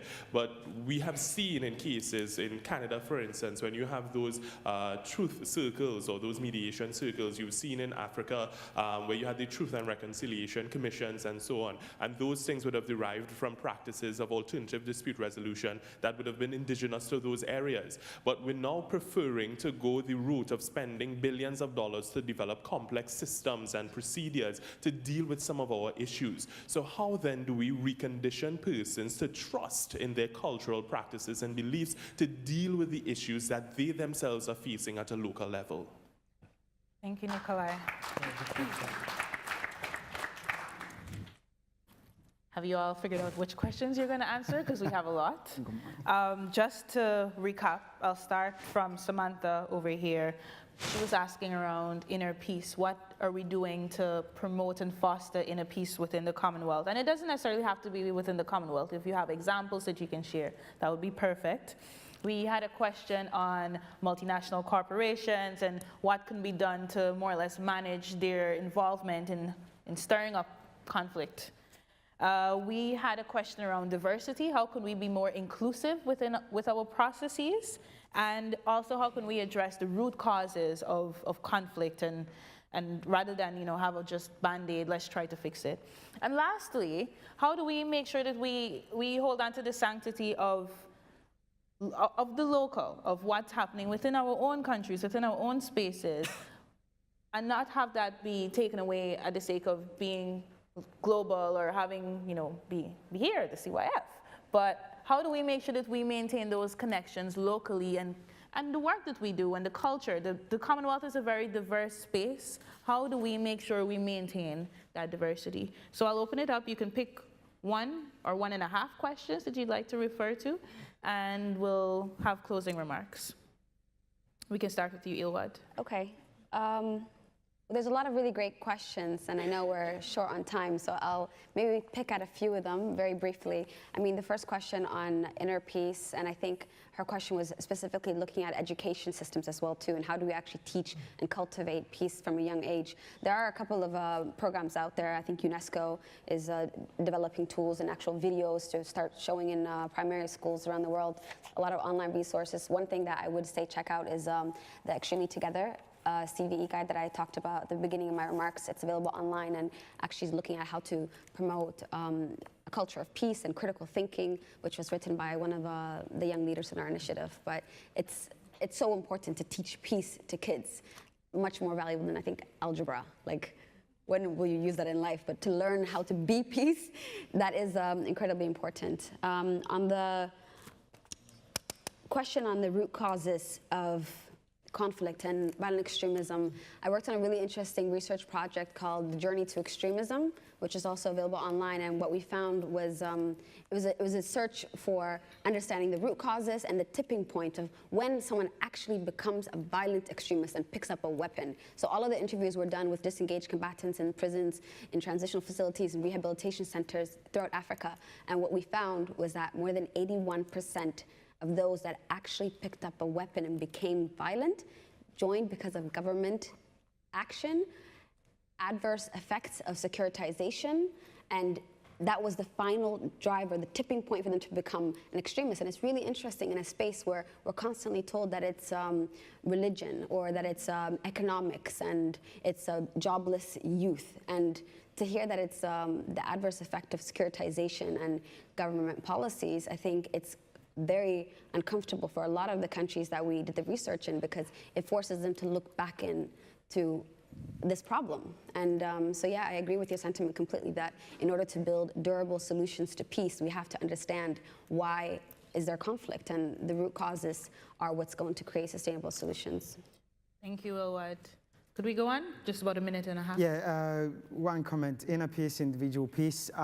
With our program, we have a saying that I'm your peace, be my peace. And we start from the sense of we define peace. The first basic definition of peace in our program is peace is what you personally give, not what you ask others to give you. And once you understand that you are peace to someone, then you start from there. We are preparing a forgiveness retreat in December, if nothing changes, which brings people who are now paying back what they damaged in genocide to the survivors. Are we trying to say, is that the real process of reconciliation or having peace within, instead of probably forgiving more and learn how to be peace? I think that's to be peace is the first beginning of building peace.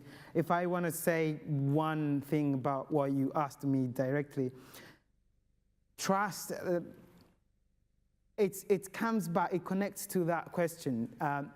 Trust is, most of the time violence comes from the system, and the system has to also play a part to build that trust and revisit the values of local community and see where they can start from. So trust has also to be built from the generations. If you don't bring together the generation that had conflict and the new generation, the young generation, then you are not helping the both generations to reconcile. And when you don't reconcile the generation, what transmits to the young generation is mistrust, violence. Thank you. Closing remarks too? Yeah.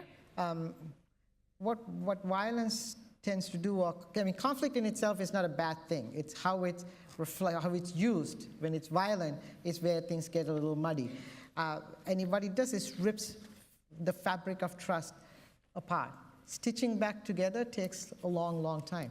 Not an easy thing. So, hearing this conversation, I think there are a couple of things. One, this is extremely complex, which means we can't do it alone. It requires collaboration. Reach across the aisle, get people who you don't often agree with to come and work together. Look at the commonality people share as opposed to the divides that rip people apart. Celebrate that and use that as a starting point to build a foundation of collaboration. Second is this idea, keeps coming up. This is issue, with the progress study keeps highlighting the violence of exclusion. Mm-hmm. We need to address that differently, right? And here the collaboration is important. Lastly, is this point about the $1.8 billion by 2025. Go, engage donors, engage your government, say, how can we, in our country, if 75% of our population is below the age of 30, what does it translate into our country?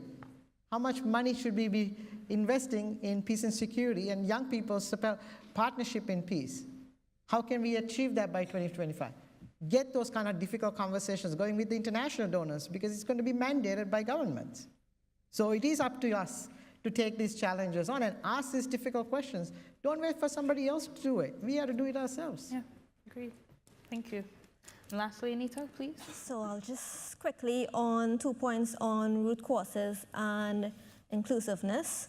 One thing that we try to address in terms of root causes from technology, the internet wasn't built with security in mind. So now where you have the Internet of Things, where more and more everything in our lives are becoming connected to cyberspace, we try to encourage, especially young persons, when you're creating ICT applications, to consider security in that.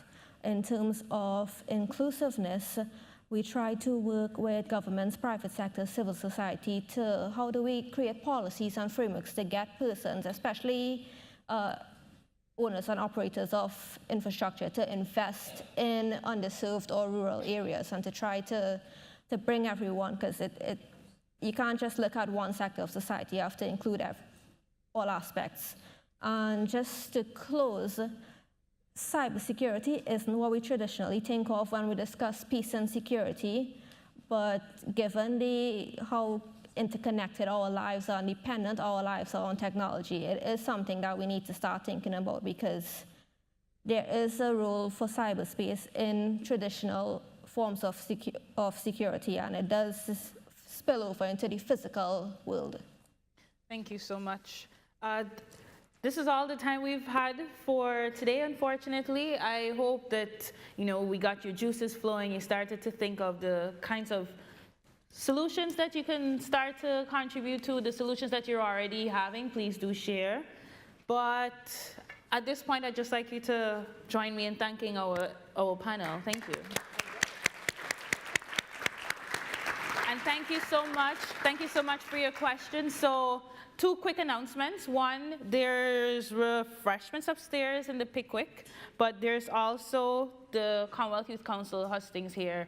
I would say, as a previous delegate at CYF in Sri Lanka, that it really helps to participate in the hustings, ask your questions, engage with the candidates, even if you're not one of the national delegates that are voting. I definitely encourage you to listen in, give them your support. These are the ones that will be speaking on your behalf at the Commonwealth level, so I do hope that you're actually interested in who fills those positions. And secondly, the Commonwealth Youth Human Rights and Democracy Network has asked me to announce that they have a drive for stationery and books that they'll be distributing. You can find PEGA or any of the members from the network, and they can give you further details. But the collection point is on the 5th floor info desk if you have pens and books that you'd like to give away. But thank you so much for your time. I do invite you to stay or join for refreshments, and thank you once again.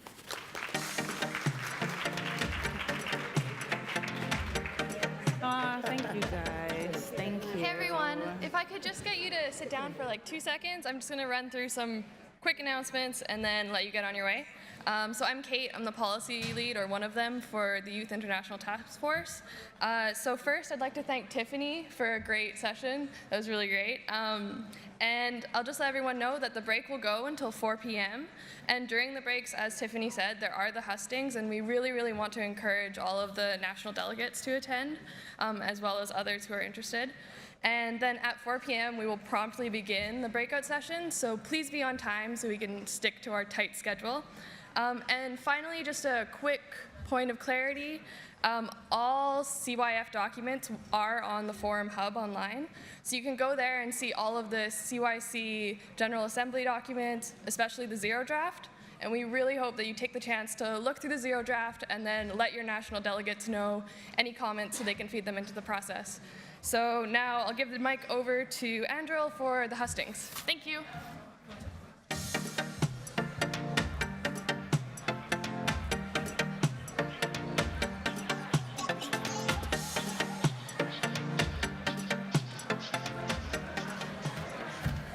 Good afternoon, delegates. Just want to make a brief update in regards to one of our candidates. Hi, can I get you to settle down, please?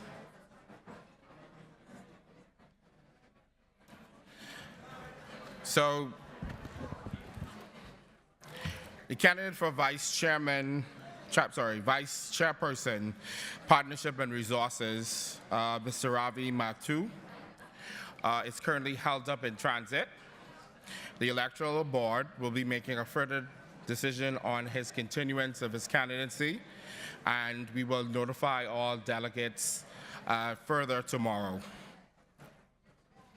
So we'll move quickly into our session.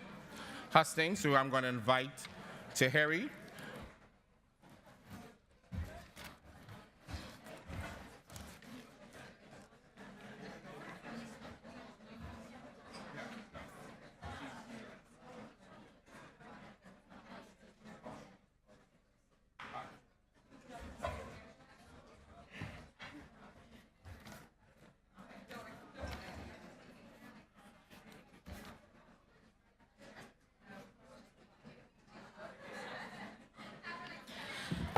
Right, good afternoon, everyone.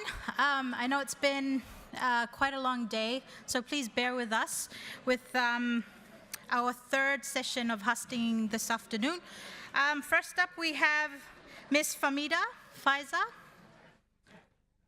Right, I welcome you to the podium, and please, all our candidates, just please keep in mind that you only have 2 minutes.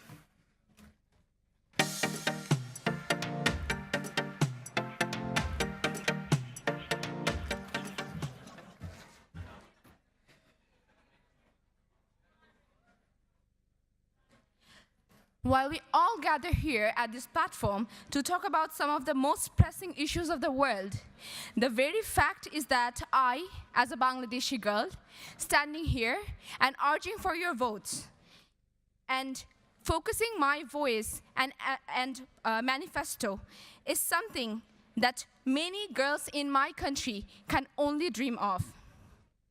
And this is not the problem which is guarded by national borders or geographical territory. This is the problem all the Commonwealth member nations are facing. So if I win here today, this not only gives power and hope and inspiration to the people who didn't have the opportunity to come up to this platform, but also you bring in their voice and perception, thus building an inclusive partnership. Dear young leaders, I am Fahmida Faiza from Bangladesh. I am working as a nonprofit youth activist and have started working since I was just 10 years old. And since then, I have never looked behind. I have worked with United Nations and many other international level platforms, and also with national youth engagements, which empowers me to stand for this election and this position today. A third of the world's population belongs to our Commonwealth. 1.4 billion, totaling 60% of the youth population, are voiced through this CYC platform. Thus, putting me in this position means putting your priorities forward, putting your ideas into lead. Voting me means echoing your voice. Choosing me means creating that collaboration and expertise I bring on with my 12 years of work experience with different international level organizations and platforms. Thank you, and the ball is now at your court. Thank you, Ms. Famida. Now I welcome Ms. Abina Dugan, and then after that we have Mr. Everton.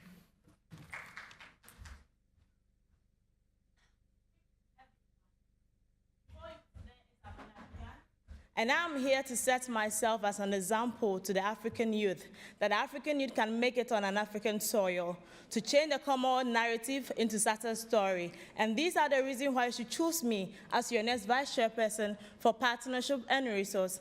I have had extensive engagement with All African Student Union on the continent of Africa. I have worked with CAI West Africa. I have worked as a member of the World Student Environmental Network to challenge climate change events. And today, these are my policy for the next 2 years, if elected as a vice chairperson for partnership and resource. Thank you. First is a sustainable resource mobilization. I believe that the Commonwealth is a brand, and we need to use this brand as more or less as advocating rights to partner local NGOs, international donors to come on board to initiate and support youth initiatives. 2 is the entrepreneurship support program. I believe that as young people, we need to invest in skill training and capacity building of young people. there will be the establishment of the Entrepreneurship Support Fund to give startups to young people in the Commonwealth. I believe in building a climate-resilient community. A climate-resilient campaign will be established through the Entrepreneurship Support Fund as well as the Emergency Support Fund. These two funds will be established during my tenure. The Emergency Support Fund will go exclusively for island countries who are challenged by issues of climate change. And an example is what's happening in Fiji with the cyclone. I think that we are done with sympathetic message. We need to empower the young people there through empowering them financially. So we partner with a local NGO in Fiji, give them relief items to support young people as they rebuild their nation. Again, I believe that issues of inclusiveness. Thank you very much. Thank you, Ms. Sabina. And now I welcome Mr. Everton Rattray.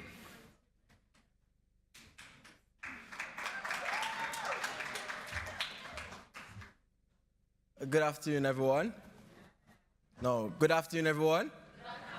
That's better. No, let me say to you, I didn't come here to tell you all kind of fancy things that I'm going to do and try to make some promises to you. But over the last 6 months, I've been given the opportunity to interact with the national delegates from all over the 53 countries of the Commonwealth. And there are crazy issues that are affecting young people. If you look in Africa, you realize that Africa produced more than 10 million young people with university degrees on a yearly basis, and only 50% of those persons get access to tertiary education, get access to job opportunities. Youth employment is a major issue affecting African nations. If you look in the Pacific region, in 2016, Fiji was hit by a cyclone, which killed more than 43 persons. The other day, Fiji was hit by another cyclone, which destroyed the west coast of Fiji, killing more than 5 persons. The other day, Fiji almost got hit by another cyclone, which almost destroyed the west coast again. These are some of the things that are affecting our Commonwealth countries. There are countries in the Pacific region that is almost to be extinct in extent because of the issues we are facing with climate change. The African nations, when you look at the comparison in terms of African nations to Caribbean nations, to European nations, you realize that the youth, what we classify as the age range for young people in Africa, we can't use as the age range for people in Asia or for the Europe. In Africa, or for example in the Caribbean, by 30 young people, we're just finishing our degree, we're just finishing certain era. We would like to see the extension of the age range that we classify young people as from somewhere from 15 to probably 35. These are some of the issues that we're faced on the ground. I'm not here to promise you any fancy thing that I want to accomplish, but let me promise you this. I will be willing to serve you for the next 2 years, but at my best of my heart. Thank you very much. Thank you, Everton. And now, last but not least, Mr. Ife Tokan.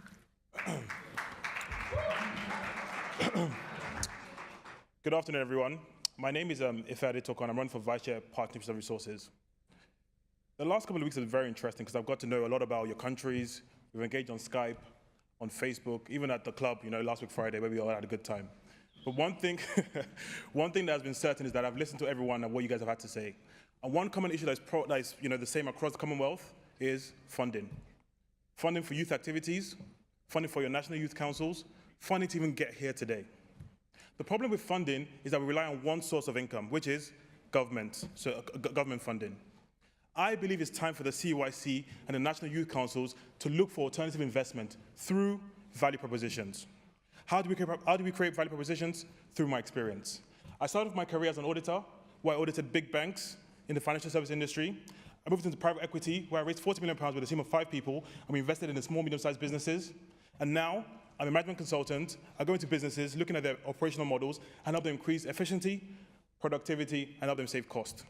All these skills I've developed over the last 5 years, I want to bring it into CYC and help all of us create value propositions so we can fund our youth activities, so we can fund our national youth councils. So in next CHOGM in 2020, you can all get funded and be there. A vote for me is a vote for practical experience. A vote for me is a vote for practical solutions. Thank you.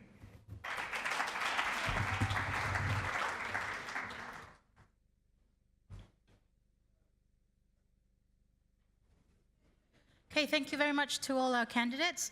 Now we have Q&A. Let me welcome up Ms. Michelle Thomas for the first question.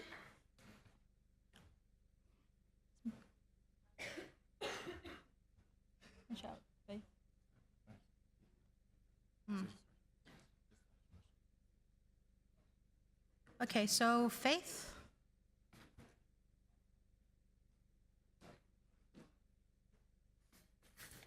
Hello. First, congratulations for being nominated for Vice Chair of Partnership and Resources. And I'm hoping for the best for whoever will win. My two questions, I have two questions. First of the question is, how are you going to ensure, or which methodology are you going to use to ensure that we have funding for the first year from the Commonwealth member states? So what is the methodology you're going to use? Methodology, okay, I don't want to give you the options to it. The second question is, you've all mentioned about climate change, and I feel it's something that is close to our hearts and to our member states. So my question is, so in case we have a Commonwealth member state that has faced a disaster, how are you going to use the Commonwealth funds, Commonwealth Youth Council funds, to support them? Thank you. Thank you. So candidates, you have two questions. Anyone's welcome to go first.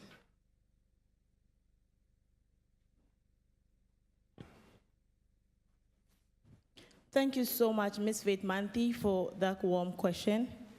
I want to go with the second question with climate change before I come with the first one.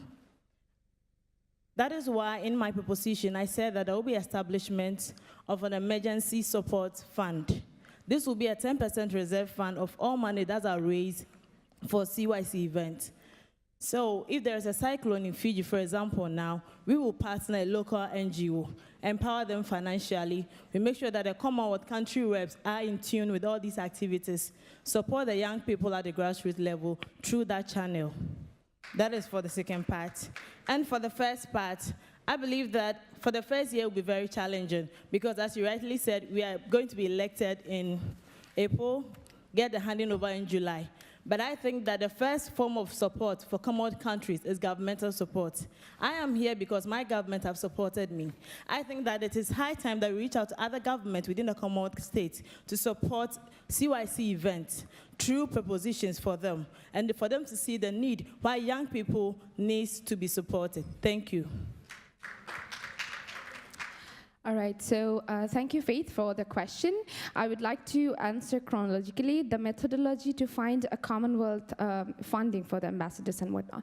So firstly, coming from Bangladesh, I do understand the lack of resources and financing in terms of even joining this kind of big platforms. So financing this kind of youth activities all across Commonwealth for next 1 year, firstly, my action plan would be about common fundraising by all the governments. There should be central financing facilities by all the governments who would be contributing, not only voluntarily, but also in a structured basis, which is not quite in the CYC system now. And the second one would be about the youth volunteerism, promoting through their community level, updating their funds and forwarding it to CYC at their local community engagement platforms. And the second question's answer about the climate change, my manifesto talks about the blue and green economy, which focuses on building economic empowerment and building economic resilience through tackling climate change. So when we actually discuss about any kind of disaster relief, definitely the first thing comes is the short-term solution, which is the emergency fund. But more than the emergency fund, there are long-term solutions that are needed for infrastructure build-up. Especially me coming from Bangladesh, I can see many of the Pacific Islanders here also having the same kind of problem. Governments and many international organizations, donors, do not have enough fund for the building up in the infrastructure. So I would like to have a solid proposal with the Commonwealth Youth Council, which can be forwarded to the national government, channeled in the proper manner, so that we can have both an emergency relief and a long-term solution for the disaster-affected countries. Thank you. 1, 2, testing, 1, 2, thank you. Right, your second question first. I think we shouldn't reinvent the wheel. we have a Commonwealth youth networks already. We have the Commonwealth Climate Network already. I think we should engage them, and any funds we get, we should engage them and use that channels they've already built and go through that and support people affected by climate change. So don't reinvent the wheel. Let's use the current partnerships we have on ground right now and tackle that those issues around climate change. First question. They said first it'll be difficult. I don't agree. I've been working on this for the past 6 months already. I have partners ready to go on board as soon as if I'm elected. Just a phone call, an email, we're ready to go. AFDB, some private sectors in Nigeria. It's election season in Nigeria. That means people want to get involved in youth development work. We're ready to go. So first year, I'm ready to work. Thank you. So just to answer the second question, I've been doing a lot of research in climate change, and I've more so been looking at the approach that China have been taking to climate change in particular. As you would probably know, that China have probably the most been most impactful in fighting climate change over the last few years. As it pertains to climate change, what we want to do is, yes, we might have the establishment of a fund, but we also have to think how we're going to sustain this fund, how we're going to maintain it. The CYC resources that we have is limited, and we can't look at exhausting that resource for sure. So there will be the mechanism in terms of looking at creative means of funding emergency awareness or emergent situations that might come up from affected nations in the Pacific or Caribbean, or any SID that might be affected by climate change in general. As it pertains to the first year of the CYC, the approach that I plan to take is to look at the existing structures that are already in place and how best we can work those structures. I've been in contact with the Caribbean Disaster Management Organization to see how we can work with them to do capacity building for young people within the Caribbean, instead of using the CYC resources to host and do all of that as well. Because the Caribbean Disaster Management Organization naturally do training like that already. So that is a means for which we're looking to use. But in terms of funding overall for the first year, the approach is creative means of funding that we want to use for sure. Thank you very much. So the music will play to let us know that time's up. So in the meantime, we have another question. So please approach the mic. And I humbly ask that you keep your questions very direct and very short, please. Hi, good afternoon. So partnership and resources is a position that more than likely most of you, if not all, would have already tried to be reaching out to some potential partners and trying to seek some resources. But my question is, if not elected, will those resources and partnerships that you've already formed be of some asset to the CYC, and in what way are you planning to bring them on board? One, two. Thank you. That's a very good question. You can ask Dennis. I've always wanted to get involved in CYC right from day one. The partnership that I've got already is a charity called Shore Trust. They help 50,000 disabled people every year with disabilities to empower them through employment. So we have a I Am Able campaign, so they are ready to partner with us. They also want us to join their global disability conference in London on the 24th of July, which I've secured already. So I'm happy to pass that on. At the end of the day, this election is bigger than me. It's about the young people in the Commonwealth. But the only thing I'll say is that I must be involved all the way through that process as well, because I want to get involved and make a change. Thank you. I would like to answer. That's a fantastic question, because out of this is the most competed position in the entire election, and definitely only one person is going to go to the office. But irrespective of the outcome of this election, I particularly believe that we have already established a partnership even among ourselves. If you could see our gestures, I was the first person sitting here, and after everyone came, we actually shook hands. And even though we are competing against each other, we have a mutual understanding among each other, and that's what matters, because when we talk about partnership and resources, we just cannot talk about it. We have to get the talk into action, and we are starting right from here. So now, talking about the future activities and future outcomes of this election, definitely there are many grounds to work together, with work in regional cooperation, with work with government supports, and even the other Commonwealth network supports. But what matters the most here is that what we can bring as young leaders, and as we are here with a common vision, we can definitely put that forward, and I would be in full support. Thank you. Okay, round of applause for all our candidates. Thank you so much. Our time's up now. Oh,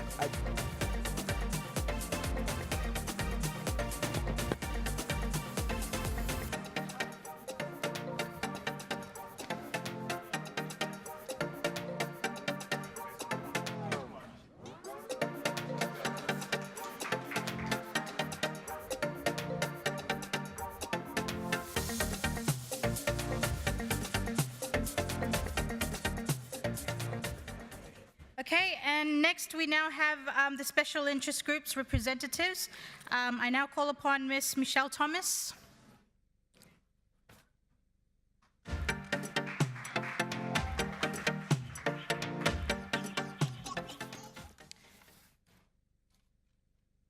Being different is not a problem. Being treated differently is.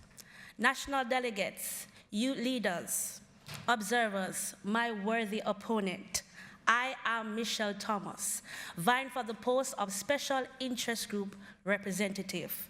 Special interest groups brings the voice of all the marginalized to communities to bear in efforts to achieve policy-related issues and objectives.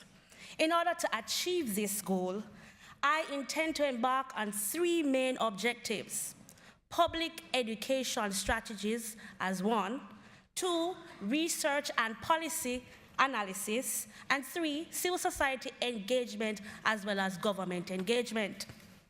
National delegates, special interest group in this context refers to persons from the disabled community, LGBT community, indigenous groups, and refugees. My plan seeks to foster representation and acceptance to the highest level and participation as well of these groups at all decision-making levels. Addressing discrimination of people, especially those within the disabled community, is high on my priority.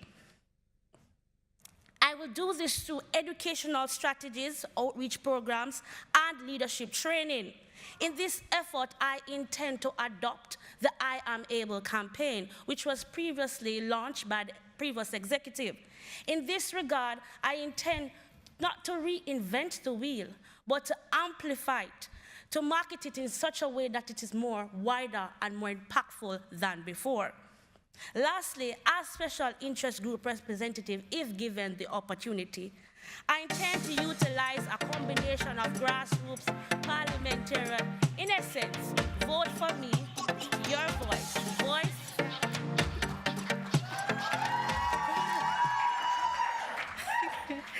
Thank you, Michelle. I now welcome Viraji.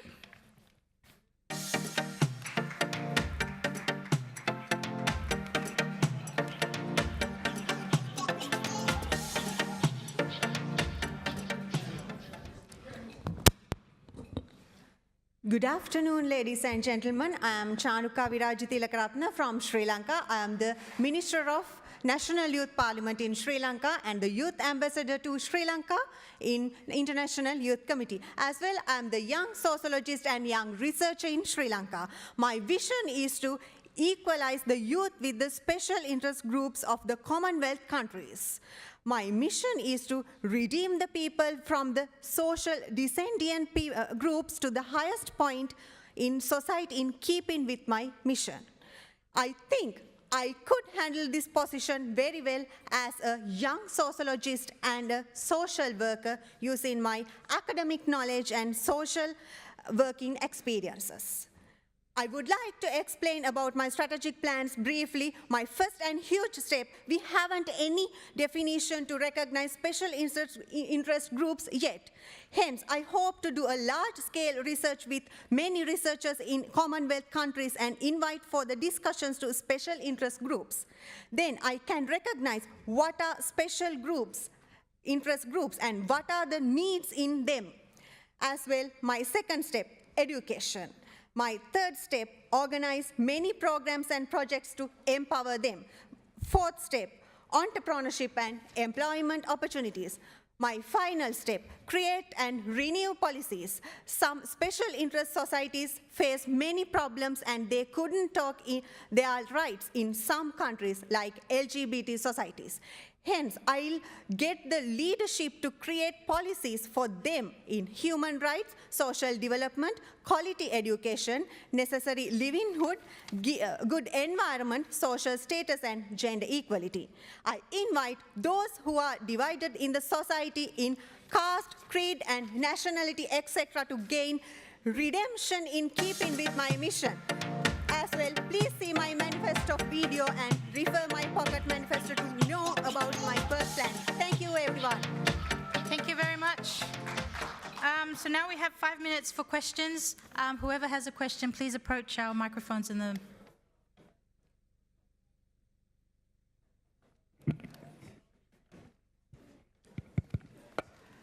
Thank you so much to young women from the Commonwealth vying for the position which I am about to leave. Thank you so much for everyone who has been mentioning I am able, again I am able. In the past 2 years, under the Special Interest Group's office, our focus, because it covers a broad, different thematic young people who are socially excluded, including lesbian, gay, bisexual, transgender, intersexual, and queer, plus other binary genders. Also, young persons who are refugees, climate refugees, political refugees, as well as indigenous young people, inmates. It is a very diverse group. And last year, we focused on, in the past 2 years, we focused on I am able. Now, persons living with disabilities, coming up with a campaign which is has practical outcomes now on the floor. And I would like to give credit publicly to the Vice Chair for Inclusion and Engagement also for working in partnership with the Office of Special Interest Groups. Now, my question is that now that we have focused on I am able, which is persons living with disabilities, what about the rest of the other young people who are in socially excluded, that is? Thank you.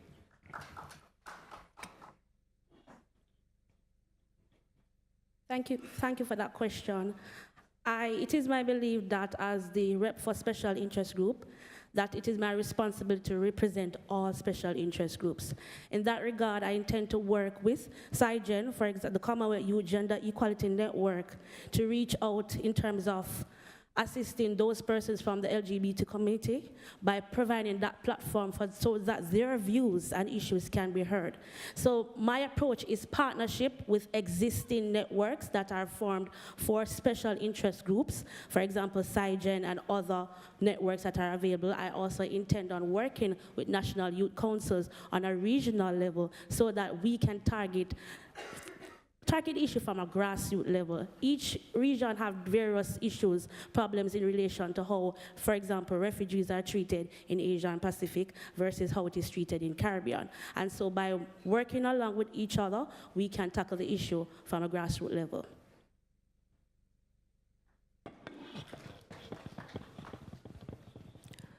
Thank you for the question. My answer is we want to talk about more than about your question. We want to start a discussion about your question. My answer is we want to get we want to introduce many projects and programs to empower those societies. Thank you.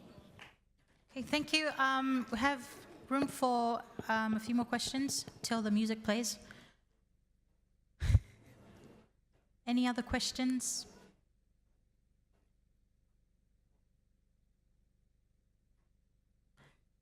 Yes.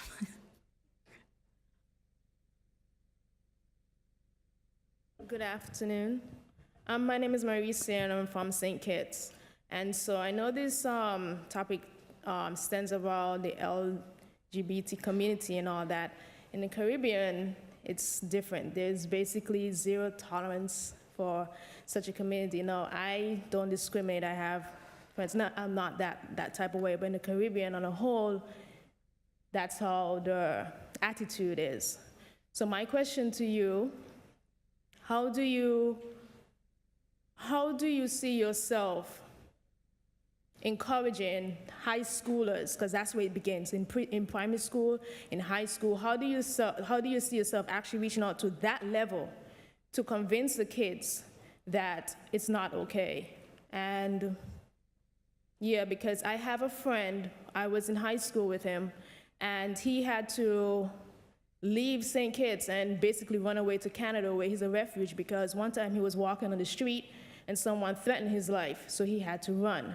So how do you go about encouraging high school level, primary school level, the teachers and all that what you're trying to do?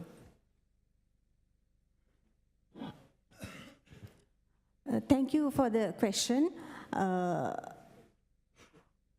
We want to organize many youth exchange programs within those societies, as well organize many competitions to empower them.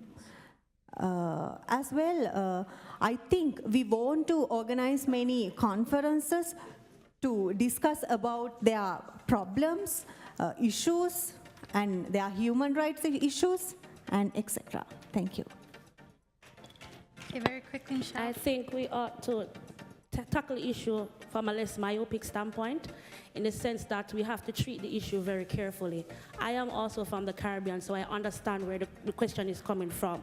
So my answer to that question is simply this. The Charter for the Commonwealth speaks to diversity, and we have diversity in terms of, on a wide perspective of how we view certain things. So our perspectives may change from country to country. Some countries have legislated for gay rights, others have not. How do we treat with countries? How do we educate students about gay rights? It starts with one, a human rights approach, and second, bringing to the students the basic understanding for tolerance and understanding of the issue. We don't necessarily have to tell them that they can be a part of it, but give them the understanding, because if they don't understand, then they will treat others with less respect. They will discriminate. They will do violent attacks to others. So my approach is give them a basic level of understanding, basic if enough, so that they can coexist. I apologize, don't mean to be harsh, but I'm sorry, we're now, time's up. Thank you so much.